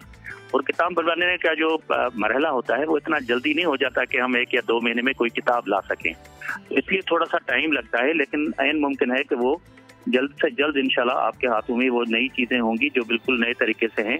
और हम इसको जब टेक्स्ट बुक को देते हैं तो उसको फिर दोबारा से थोड़ा सा रिव्यू कर लेते हैं कि जो चीज़ें नई हैं मार्केट में या जो कंप्यूटर के हिसाब से या किसी भी सब्जेक्ट के हिसाब से कोई नई इंटरवेंशन हुई है तो वो हम उसमें इनकॉर्पोरेट करके दे देते हैं, क्योंकि हमें पता है कि फिर ये कोई 7-8 साल के बाद या 10 साल के बाद कोई करिकुलम रिव्यू होगा, इतना जल्दी करिकुलम रिव्यू नहीं होता। तो ये सारी चीज़ें इसलिए हमें थोड़ी नज़र आ जाती हैं कि ये सारी चीज़ें हमारी आउटडेटेड हैं।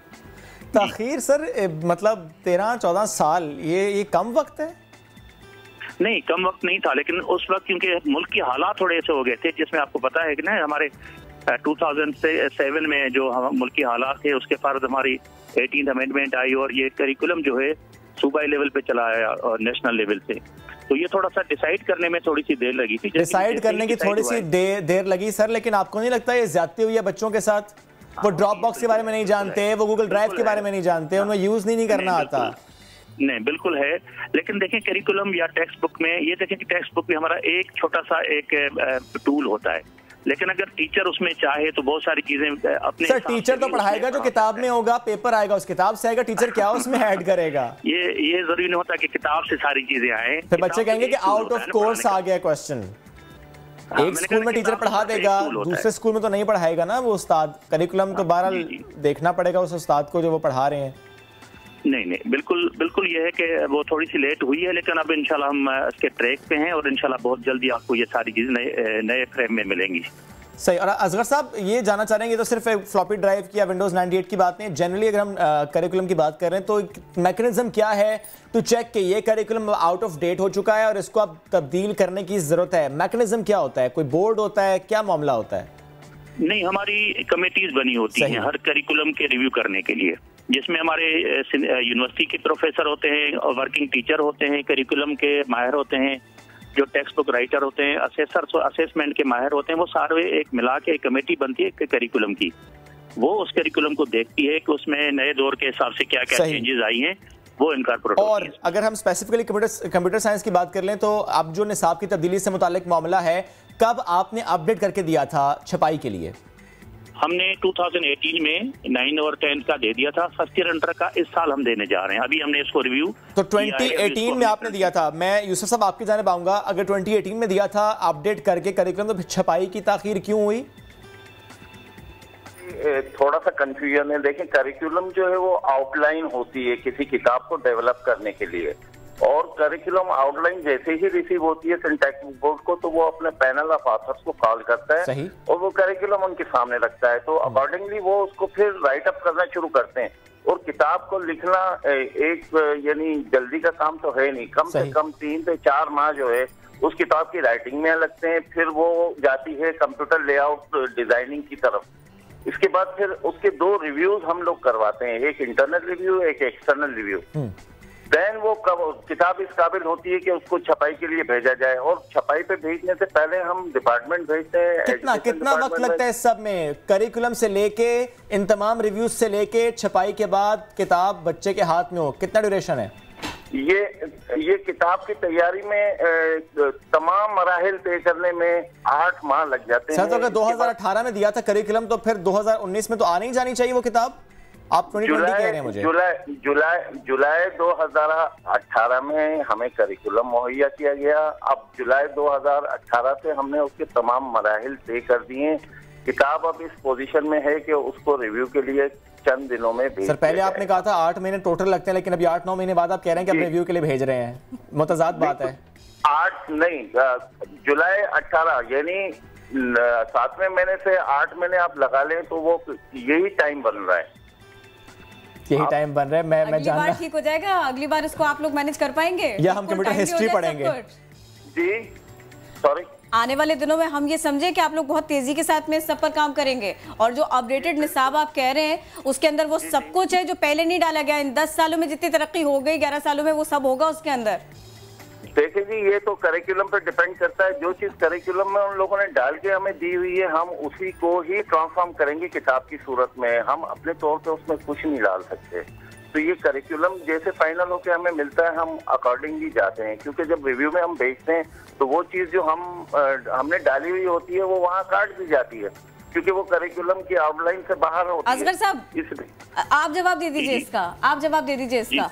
हो गए मामला सारे के सारे अपडेटेड है, ये सब कुछ सारा सिलेबस, सारी चीजें, कोर्स सारा ये बिल्कुल अपडेट है। लेकिन थोड़ा सा आप समझें कि ये एक ग्रेड की बात है ना, और ये ग्रेजुअली आगे बढ़ती हैं चीजें। अगर आप कोई ये कहे कि भाई क्लास 9th या 10th में सारी चीजें आ जाएंगी, तो ये नामुमकिन सी बात है। फिर ज़ाहिर है जो चीजें डेवलपमेंट में होती हैं फिर फर्स्ट ईयर अंडर में चली जाती हैं और फिर यूनिवर्सिटी लेवल पे चली जाती हैं। तो ये डेवलपमेंटल स्टेजेस होती हैं, और जिसमें हार्डवेयर, सॉफ्टवेयर, सारी चीजें इसमें शामिल होती हैं।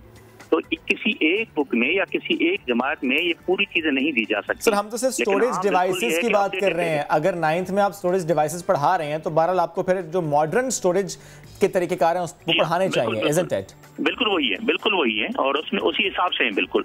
अब वेब डिजाइनिंग है, वेब डेवलपमेंट है, वो सारी चीजें इसमें 9th-10th में आ गई हैं। और 2020 का टाइम दिया है हमें यूसुफ साहब ने। जब ये छपाई हो जाएगी तो उसके बाद ही बच्चे उस जो तालीमी कैरियर होगा उसमें वो पढ़ पाएंगे, इस साल बहरहाल नहीं। देखिए ना, टेक्स्ट बुक जो आप प्रिंटिंग के लिए देते हैं वो आप डिस्ट्रीब्यूशन से कम 4-5 महीने पहले दे चुके होते हैं।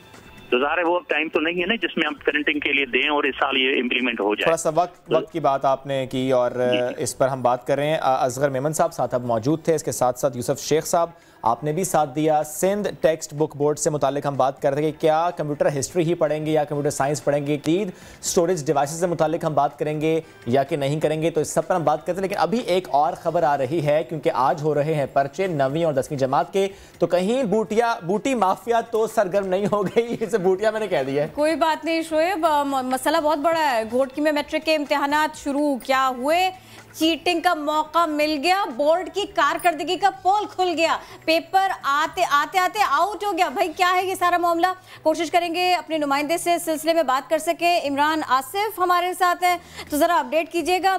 9वीं जमात में अंग्रेजी का पर्चा, पहला पर्चा, और उसके लिए ही ऐसे इंतजाम थे। जी बिल्कुल किरण, ये शक्कर बोर्ड के तहत जो है वो मैट्रिक के इम्तिहान शुरू हो गए हैं। तो आज नवी जमात इंग्लिश का पर्चा जो है वो वक्त से पहले ही आउट होकर बूटी माफिया के हाथे लग गया है। बूटी माफिया जो है वो सरेआम नकल करवाने में जो है वो पेश है और जो इंतजामिया है वो बिल्कुल बेबस नजर आ रही है, क्योंकि आज इंतजामिया ने जो है स्कूल सेंटर के बाहर दफा 144 भी नाफिज किया था, जिसको भी जो है वो बूटी माफिया ने जो है कुछ नहीं समझा और वहाँ पर स्कूलों के बाहर जो है वो रश नजर आ रहा है। जो सेंटर में बैठे तालिबे इल्म है वो नकल कर रहे हैं और मोबाइल फोन के जरिए जो है हर सवाल का जवाब अंदर बैठे सेंटर के अंदर बैठे जो तलबा है हल कर रहे हैं और उन्हें जो है बआसानी जो है हर सवाल का जवाब मिल रहा है, जिसे नकल रोकने में इंतजामिया जो है वो मुकम्मल तौर पर नाकाम नजर आ रही है। इमरान आसिफ, बहुत शुक्रिया, आपने सिलसिले में अपडेट किया। बच्चे खुद ये बात सोचें, उनके पेरेंट्स खुद ये बात सोचें कि अगर बच्चे इस तरह से नकल करेंगे, यूं पर्चा हल करेंगे तो आगे कैसे बढ़ेंगे। अगर मार्कशीट पे मार्क्स अच्छे आ भी गए तो आपके बच्चे की काबिलियत उसमें कुछ नहीं है। एक स्टूडेंट की काबिलियत जो कि उसका एतमाद होता है, स्टूडेंट को उसका खुद भी लिहाज करना चाहिए। और भैया इंतज़ामिया कहाँ है सब में, ये है बहुत बड़ा सवाल। मूड चेंज करते हैं किरण, सवाल आप करते हैं लेकिन सवाल ये है कि पतला कैसे होगा। अपने ड्रिंक भी चेंज कर दिया। हाँ, green tea, I don't need to reduce weight but still अच्छा स्टमक रहे, अच्छा आपका हाजमा रहे। मैंने सुना है ग्रीन टी बड़ी अच्छी होती है, बड़ी इफेक्टिव होती है। आपने भी ऐसा सुन रखा होगा, आपने भी ऐसा सुन रखा होगा, ऐसा है क्या? ऐसा बात थोड़ी सी मुख्तलिफ है। ये तासुर तो दिया जाता है कि भाई ग्रीन टी पिए और दुबले हो जाए, लेकिन वजन कम होगा या नहीं भैया। चाय की तशहीर के दौरान इस बात का यकीन दिलाया जाता है कि बहुत जल्द आप दुबली हो जाएंगी या हो जाएंगे। ऐसा नहीं है। इस तरह की चाय सिर्फ ये याद दिलाती है कि आप डाइट पर हैं, इसलिए आपने कम खाना खाया। हाँ, बस मतलब दिमाग को आपने डिसीव कर दिया ना कि ग्रीन टी आप इसलिए पी रहे हैं ताकि आपको feel like you are dieting. ये जो फील लाइक है ना वो बिल्कुल ऐसे ही है कि कराची का टेम्परेचर 38 है बट फील लाइक 40 है, तो आपने पीनी ग्रीन टी है और feel like you are dieting. तो ऐसा नहीं है। ये नहीं कि आपने, बड़े मजे का जुमला आज हमारे प्रोड्यूसर आसिफ उन्होंने कहा कि ऐसे नहीं करना कि आपने बिरयानी की देग उलटनी है स्टमक के अंदर और उसके ऊपर से ग्रीन टी पी लेनी है, तो डाइटिंग बिल्कुल नहीं होगी, कोई फायदा नहीं होगा। और क्यों फायदा नहीं होगा और ये क्या मिसकंसेप्शन है, इस सब पर हम करेंगे बात, क्योंकि रिसर्च बाकायदा इस पर हुई है। तो हमें ज्वाइन कर रही हैं फाइजा, जो कि न्यूट्रिशनिस्ट भी हैं, क्लिनिकल डाइटिशियन भी हैं। फाइजा, वेलकम टू नया दिन।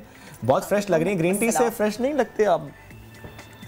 देखिए, ग्रीन टी के बारे में थोड़ा सा जो है मैं बताना चाहूँगी कि ग्रीन टी का जो पौधा होता है वो कैमेलिया साइनेंसिस के नाम से जाना जाता है और उसका जब वो इनिशियल स्टेज पे होता है तो वो वाइट टी होती है, फिर वो थोड़ा सा और मेच्योर होता है तो ग्रीन टी होती है, फिर वो फर्दर फर्मेंटेशन के बाद वो ब्लैक टी में कन्वर्ट हो जाता है। तो बेसिकली पौधा एक ही है और उसके लीव्स की डिफरेंट स्टेजेस पे हम उसको डिफरेंट चाय की कैटेगरीज में वो करते हैं।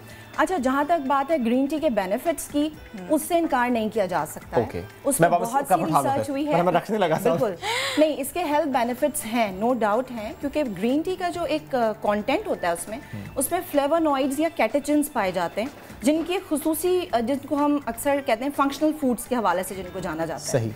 और इसके साथ साथ कैफीन कंटेंट भी होता है, लेकिन कैफीन कंटेंट बहुत लोअर क्वांटिटी में कैफीन पाई जाती है as compare to black tea और कॉफ़ी। ठीक है, तो बहरहाल बेनिफिट्स हैं उसके। आपके मेटाबॉलिक रेट को थोड़ा फास्ट करता है, आपके कुछ न्यूट्रिएंट्स की एब्जॉर्प्शन में वो हिंड्रेंस पैदा करके वेट लॉस को प्रोमोट कर सकता है। लेकिन अगर आप ये समझते हैं, जैसे आपने दूसरी बात मेंशन की, कि अगर आप ये समझें कि आपने सारा हाई फैट फूड खाना है और फिर एक कप ग्रीन टी लेके आपने सारे फ़वाइद हासिल कर लेने, ऐसा मुमकिन नहीं है। बहाना है सिर्फ दिल को खुश रखने का।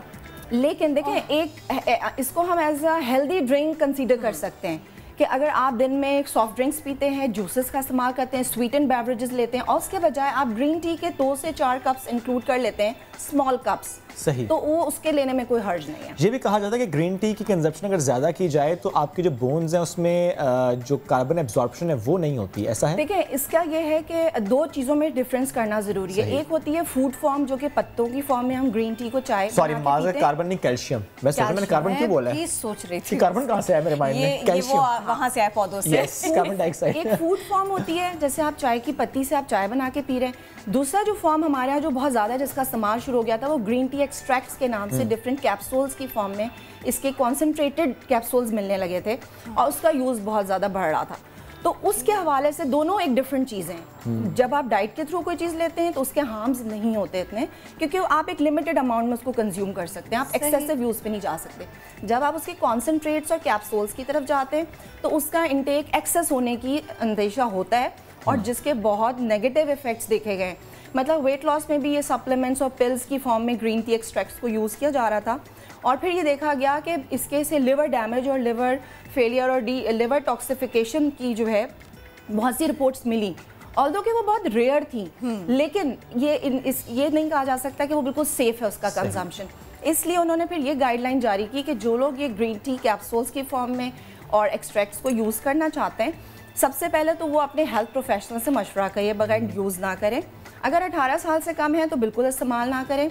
इसी तरह अगर आप ब्रेस्ट फीडिंग मदर हैं, नर्सिंग मदर है या प्रेग्नेंट है, तब आप वो ग्रीन टी एक्सट्रैक्ट्स ना यूज़ कीजिए। और इसके अलावा अपने जो ग़िज़ाई माहिरीन से मशवरे के बगैर आप बिल्कुल भी इस तरह की चीज़ों का, मतलब ओवर द काउंटर जैसे इस्तेमाल होता है, वो इस्तेमाल करने का इतना कोई फ़ायदा नहीं है।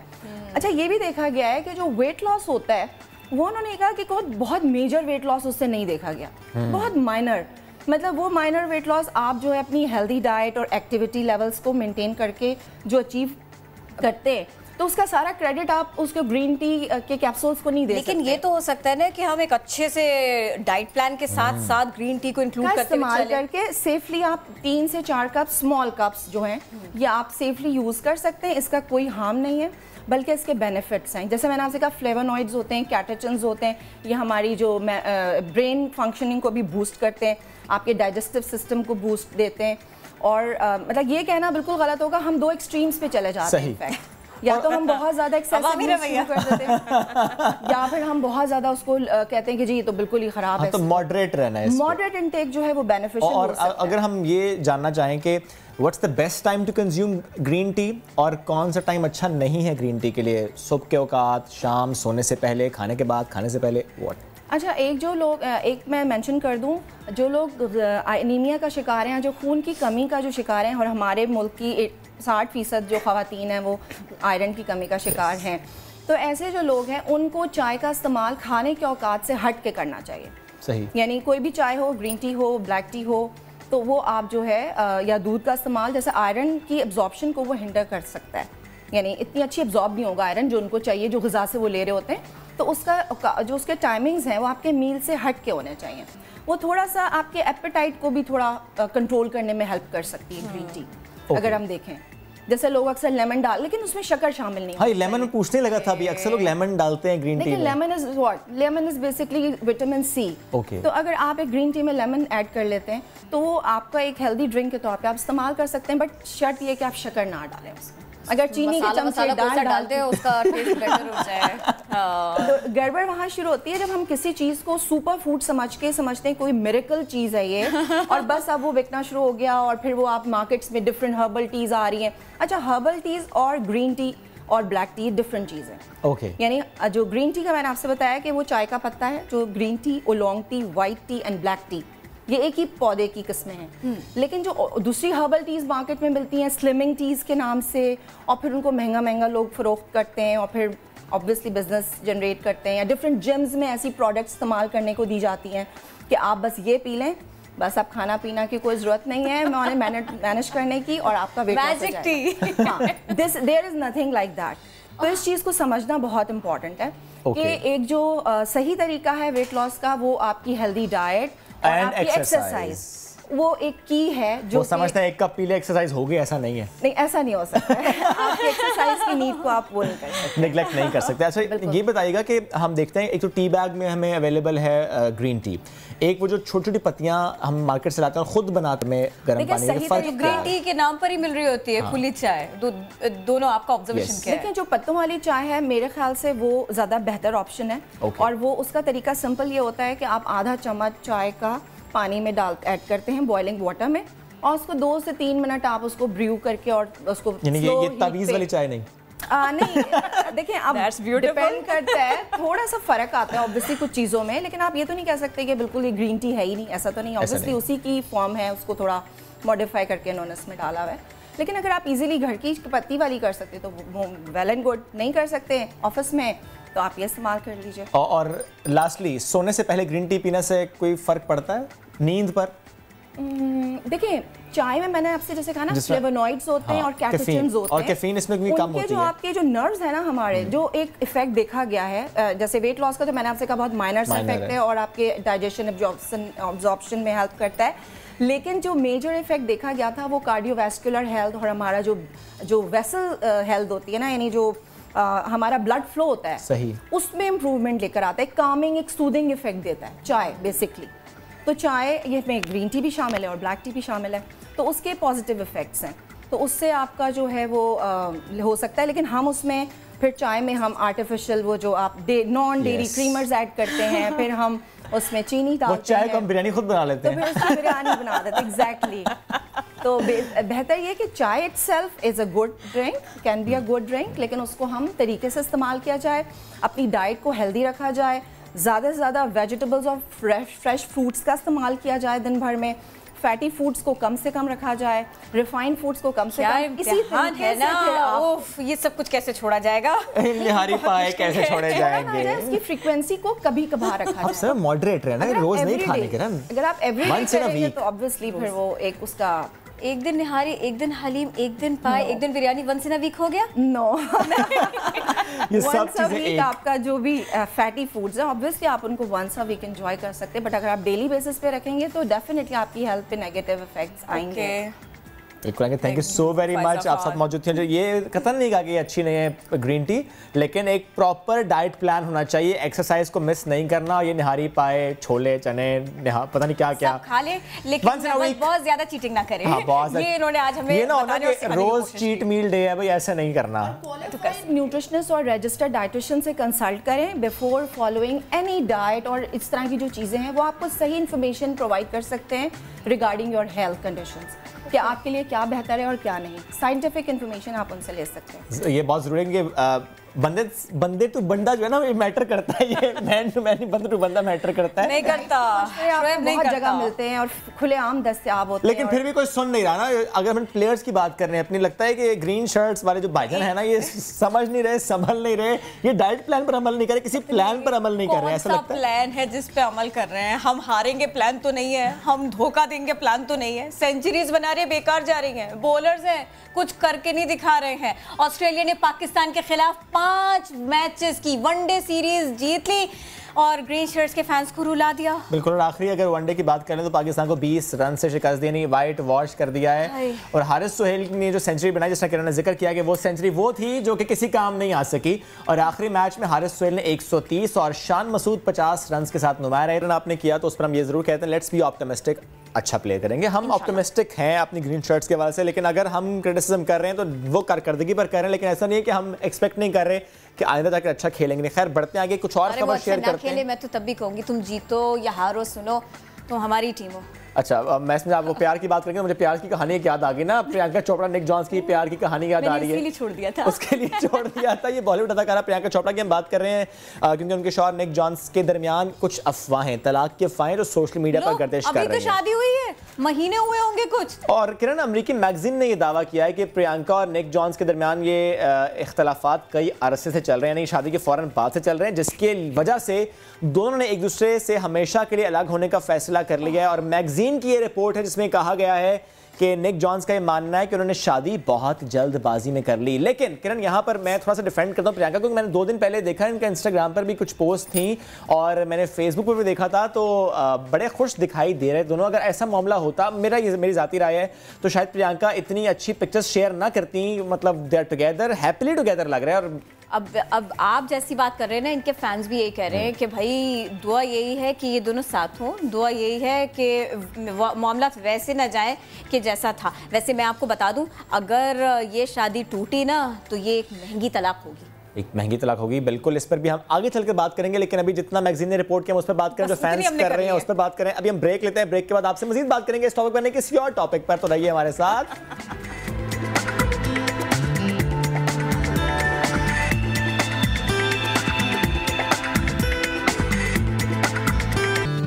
हाजिर हैं ब्रेक के बाद, और अब हमें करनी है पाकिस्तान की सैर। यहाँ के माजी को खंगालना है जो कि बहुत खूबसूरत है। कितना है खूबसूरत, और कौन सा ऐसा टावर है जिसके बारे में आप नहीं जानते?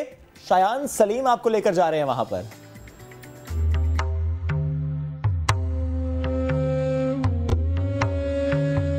इटली में पीसा टावर है, तुर्की के शहर इस्तांबुल में गिलाटा टावर वहाँ की पहचान है, भारत में कुतुब मीनार वहाँ की शान है, और पाकिस्तान के पास भी एक तारीखी मीनार है जो सिंध ही नहीं बल्कि पाकिस्तान का लैंडमार्क है।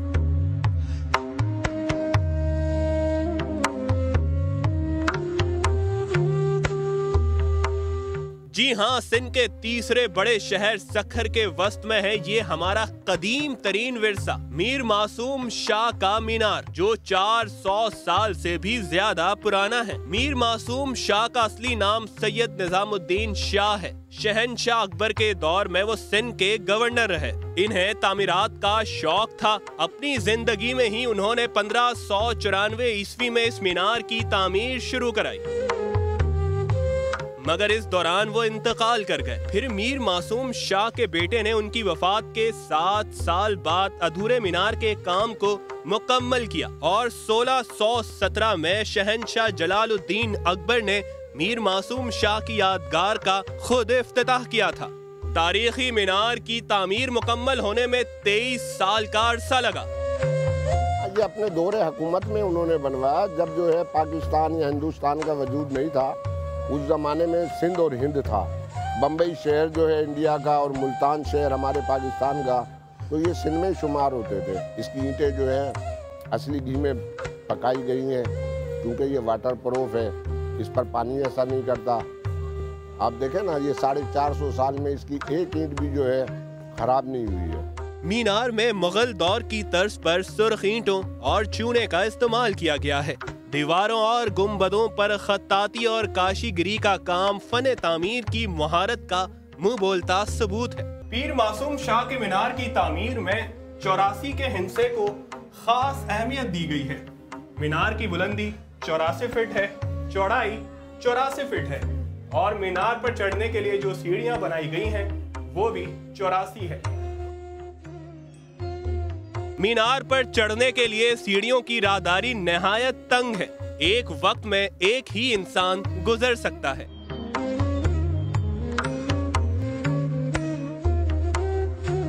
इस्लामी लिहाज से 4 और 8 84 होते हैं, तो उसमें 12 महीने के नाम भी बनते हैं, 12 इमामों के नाम भी बनते हैं।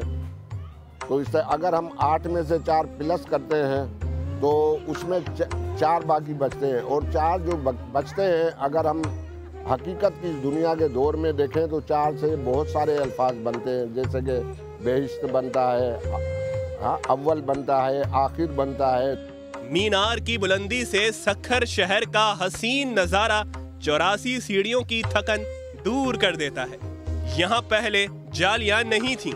बरतानवी दौर में कई अफराद ने इस मीनार से कूदकर खुदसूजी करने की कोशिश की, जिसकी वजह से अंग्रेजों ने मीनार के अतराफ में लोहे की सलाखें लगा दी। वादिये मेहरान के इस अजीम विरसे की बहाली के काम में हुकूमत सिंध की गैर संजीदगी और गफलत की इंतहा एक अलमिया है।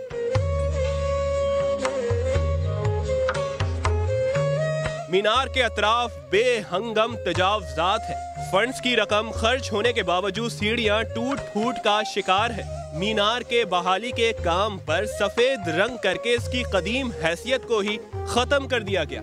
अंदर से देखा कि वो सारी सीढ़ियां घिसी हुई थी, ज़बून हालत में थी और उसके साथ सारे लकड़े लगे हुए थे। नीचे आए तो सारे लकड़े थे।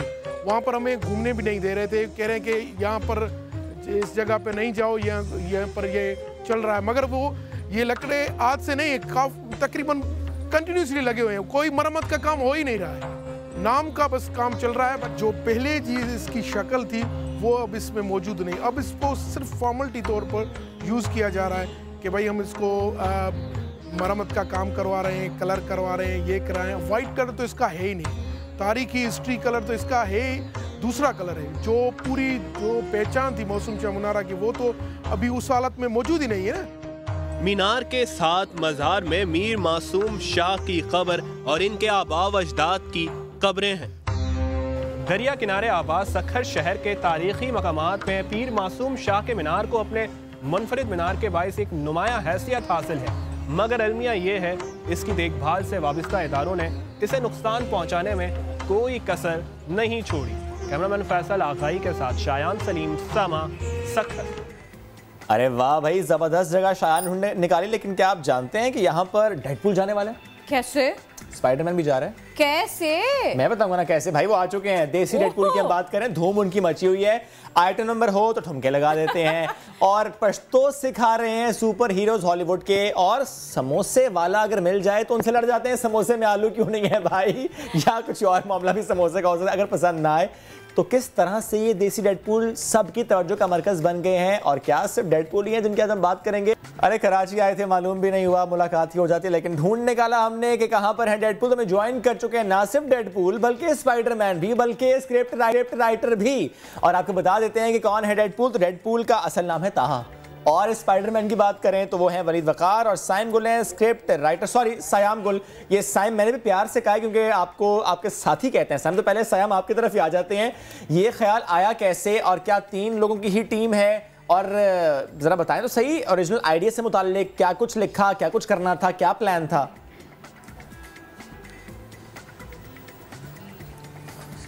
कहाँ से आप बताओ। असल लोग उनको हॉलीवुड में देख रहे थे, तो हमने सोचा कि अगर यही दोनों ये स्पाइडरमैन और डेडपूल अगर दोनों देसी चीज़ें करें तो कैसे करेंगे। इसी पे एक आइडिया आ गया, वो कॉस्ट्यूम वगैरह मंगवाए तो हमने देसी थिंग शुरू कर दी उसको। ज़बरदस्त। तो फिर चलते हैं पहले डेडपूल की तरफ ही। ताहा, क्या कुछ किया, कहाँ पे गए, रिस्पॉन्स कैसा मिला? रिस्पॉन्स तो माशाल्लाह बहुत अच्छा था, और जहाँ जहाँ पे गया माशाल्लाह बहुत बहुत बहुत ज़्यादा प्यार मिला है। और वो क्या कहते हैं, लोगों ने बहुत ज़्यादा ही प्यार दिया है। जिसके पास जाते हैं समोसा नहीं दिया, प्यार दिया। वाह भाई वाह। समोसा कोई नहीं देता, फ्री, और स्पेशली कराची में। और स्पाइडरमैन का भी यही एक्सपीरियंस है क्या?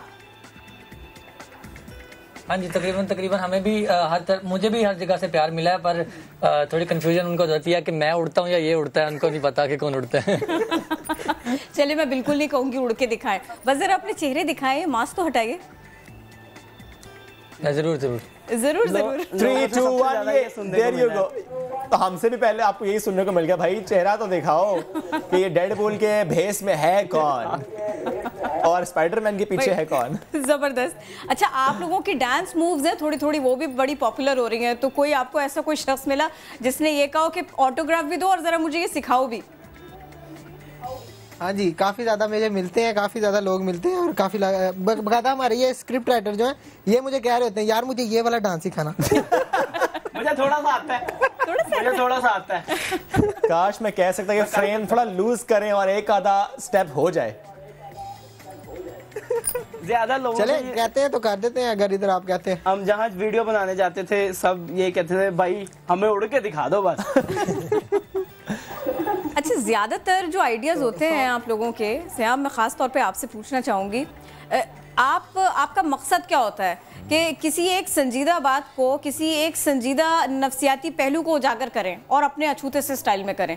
ज़्यादातर आप की जो स्क्रिप्ट है वो इसी के गिर्द घूम रही होती है? कह लगे मैं ज़रा मेरी फैमिली बड़ी है, मैं उनमें बैठता उठता हूँ, ये दोनों घर बैठे रहते हैं। तो हमारे फैमिली गैदरिंग होती है, सब वहाँ पे मजाक कर रहे होते हैं, तो वहीं से अगर मुझे कोई आइडिया आ जाए तो मैंने मोबाइल पे नोट्स बनाए हुए हैं, तो मैं उस पर लिख लेता हूँ। ओके। तो हम कोशिश करते हैं कि उन्हीं टॉपिक्स के इर्द गिर्द सर्कुलेट करते रहें, क्योंकि वो हमारे रोज़मर्रा के मुताबिक होते हैं, तो हम उनको सुपर हीरोज़ की ज़िंदगी के साथ जोड़ते और फिर उनको एक्सप्लेन करते हैं और अगर ये टीम जो आपकी अभी 3 पर मुश्तमिल है, जिस तरह समग्र स्क्रीन पर तो 5 लोग नजर आ रहे हैं, अगर टीम 5 की हो जाए तो फिर मुझे कैरेक्टर क्या देंगे आप? आपको हम बना देंगे। क्या बन जाऊं? थैनोस। आप हम सबको उड़ा दें। मैं अपना नहीं पूछ रही। मैं पूछ लेता हूँ, किरण को भी बताया ना यार। कौन सा बताया था आपने मैडम के लिए? मैं आपके लिए मैंने बताया था ब्लैक विडो। यार चलो कोई बात नहीं है। अच्छा ये बताएं, आपको फैंस मिलते हैं सुपर हीरोज़ के ज़्यादातर, तो वो बच्चे होते हैं और आप नहीं समझते कि आप बच्चों को अच्छी बातें सिखा सकते हैं, बता सकते हैं अपने इसी एटीट्यूड के साथ, इसी लाइटर मूड के साथ? जी ज़्यादातर तो बच्चे होते हैं, पर जो मतलब है ना 20-21 एज, इस एज में भी काफी ज्यादा लोग मिलते हैं। आप मेरी बात और कर रहे हमारी हैं। वीडियोस में कई में जी मैंने कहा आप मेरी बात कर रहे हैं। तकरीबन अगर आप इतने के हैं तो फिर तकरीबन ये मजे का था तकरीबन। तो बेसिकली हमारी कोशिश यही होती है कि हम कोई अच्छा लेसन दें, पर बाज़ औक़ात वीडियोस होती हैं जिनमें लेसन नहीं भी होते, पर हम कोशिश करते हैं कि हम हंसा दें किसी तरीके से, क्योंकि आजकल हंसाने वाले लोग कम है और रुलाने वाले लोग बहुत ज्यादा। आपको जैसे पता है कराची में सारे ना पान खाते हैं, सारे नहीं खाते ना, डेडपूल मैं नहीं खाती, मैं भी नहीं खाता। नहीं आपके अलावा, नहीं आपके अलावा वहाँ पे जी प्लीज कंटिन्यू। वहाँ पे एक बंदा आके इसे कहता है कि भाईजान आप स्पीड मीना या डेडपूल है। आगे से श्याम भाई कहते हैं पान निकाल के बात करें। क्योंकि वो ये होता है पंजाब से जब फर्स्ट टाइम कराची आते हैं तो ये शुरू में थोड़ा समझने में वक्त लगता है, फिर आदत हो जाती है। लेकिन अगर कराची वाला पंजाब जाए तब भी ये मसला होता है। फैसलाबाद जाए तो वहां पे जिस तरह के भाड़ जिस तरह की वो मजाक करता है, मैं समझ ही नहीं आती भाई। तो ये बड़ा डिफरेंस है, ये डिस्पैरिटी है बहरहाल ये सोसाइटी में। तो इसकी तो खूबसूरती है कि कराची वाला पहचाना जाएगा, पंजाब का शख्स पहचाना जाएगा। ताहम मैं आपकी तरफ आना चाहूंगा, पंजाब में जब ह्यूमर की हम बात करते हैं तो वहां का ह्यूमर मुख्तलिफ है, कराची का मुख्तलिफ है। ये कितना चैलेंजिंग होता है, बिकॉज यू आर पंजाबी, और अगर आप कराची आएंगे, सिंध के शहरों में आएंगे और यहाँ पर आपको लोगों को महसूस करना, तो बहरहाल एक चैलेंजिंग तो है। बिल्कुल चैलेंजिंग है। हमने कोशिश तो की है टारगेट करें सबको, और कोशिश किया अपने ह्यूमर से कि लोग हंसें। अब पता नहीं कल वीडियो आएगी इंशाल्लाह, मुझे लगता है कि लोग खुश होंगे इंशाल्लाह। खुश होंगे। पता है आपको, कोई जोक ना फी जमाना ऐसा रहा नहीं है कि जिसपे किसी ना किसी का दिल ना टूटे। तो फिर जैसा क्राउड वैसा जोक। वैसे क्राउड की अगर बात है और एटीट्यूड की, मूड्स की अगर बात है, तो ये बताए कराची की बस में सफर करना कैसा लगा? कराची की बस में सफर ऐसे था, बस ऐसे और गाने बहुत मजे करते। और बिरयानी हमारी गाने कैसी? वो पुराने जमाने के। हाँ जी। बिरयानी पता कौन सी किरण पूछ रही है? जो पंजाब में बिरयानी और पुलाव होता है। बिरयानी हाँ जी बिल्कुल ऐसी है। बिरयानी में ये लड़ाई अभी तक है, बिरयानी में आज भी लड़ाई जा रही है। तो कुछ पता नहीं पुलाव है या बिरयानी है। मैं बता रहा हूँ यहाँ पे बिरयानी ही है भाई। हाँ जी यहाँ पे वाकई बिरयानी वहाँ की अच्छी है, मैंने खाई है। और इसी तरह की सिमिलर बिरयानी मैंने इस्लामाबाद में भी पिंडी में खाई है। सिमिलर जरूर बताइएगा कहाँ मिल गई आपको। नहीं खाते हैं बाहर। You are so lucky to have that biryani in Islamabad और रावलपिंडी। किस्मत खुल गई। अगर आपको अच्छे खाने हुए ना तो आप गुजरांवाला आइएगा। खाबों का शहर है भाई, पहलवानों का शहर है, लेकिन बिरयानी कराची की अच्छी है। आपके साथी ने कह दिया भाई। बिल्कुल बिरयानी कराची की अच्छी है बिल्कुल। ओके, और किस शहर में आप जा चुके हैं? क्योंकि आप बिरयानी से हम आगे निकलते हैं ना, और किस शहर में जाने का इरादा है? कहाँ के खाबे खाने का इरादा है? भूख लग गई है, सुबह नहीं खानी। आज हमने डाइट की बात भी की है। किस शहर में जाएंगे? प्लान्स क्या है? अगला स्क्रिप्ट क्या है? जरा शेयर तो करें। अभी तो हम लाहौर में गए हैं, उसके बाद हम डायरेक्ट कराची पहुंच गए आपके पास। उसके बाद अब हम इंशाल्लाह इस्लामाबाद, रावलपिंडी, फैसलाबाद, मुल्तान, जितने बड़े शहर हैं सब में, फिर पेशावर, फिर छोटे शहर भी इंशाल्लाह आहिस्ता आहिस्ता कवर करेंगे। और कोशिश करेंगे कि उधर के तरीके सलीके, उधर के खाने, वो सारा कुछ दिखाएं। और फिर आप उधर जाएंगे तो आप कहेंगे हम कोयटा का स्पाइडरमैन है। नहीं वो बोलेंगे स्पाइडरमैन है। ये आपने आइडिया अच्छा दे दिया, मैं लिख लेता हूँ। हाँ आइडिया लिख ले आप, लेकिन ये याद रखिएगा हमने आपको ज्यादा हंसाया आज। हमने सोचा था आप हमको ज्यादा हंसाएंगे। बिल्कुल सब मुत्तफिक हैं। आप ज्यादा हंसेंगे। ये क्या हमारे हवाले से वीडियो तो नहीं आएगी? नहीं आपके हवाले से इंशाल्लाह वीडियो आएगी नहीं, क्योंकि हमने अपने फैंस को भी तो दिखाना है कि हमारे एक भाई हैं जो हमें ज्वाइन करना चाहते हैं, तो हम उनको लें कि नहीं लें। अब अपने फैन से पूछते हैं ना। वोटिंग हो जाए। वोटिंग होगी भाई, मैं किसी इंतखाब में नहीं खड़ा हुआ, बल्कि आपने वोटिंग कराने में बेशक आप करा लें। एनीवेज लास्ट मैसेज आप ये जो करते हैं, इसमें पाकिस्तान के मसाइल कहाँ स्टैंड करते हैं? सर इस वक्त हम लोगों में से जो न्यूज़ सबसे ज़्यादा देखता है ना, वो ये बंदा है। क्योंकि ये स्पाइडरमैन है, इसकी हरकतें अजीब हैं। ये अकेला न्यूज़ देखता है, बर्गर बच्चा हमारा, इससे पूछ लें आप। बहरहाल बहुत शुक्रिया। इस सवाल के ऊपर आप लोग सोचेंगे भी, काम भी करेंगे। आए हो, बहुत शुक्रिया आप लोग आए, आपने हमको टाइम दिया। 10 सेकेंड्स रह गए तो हम करेंगे अल्लाह हाफिज, मुलाकात होगी कल दोबारा, तब तक के लिए अल्लाह हाफिज।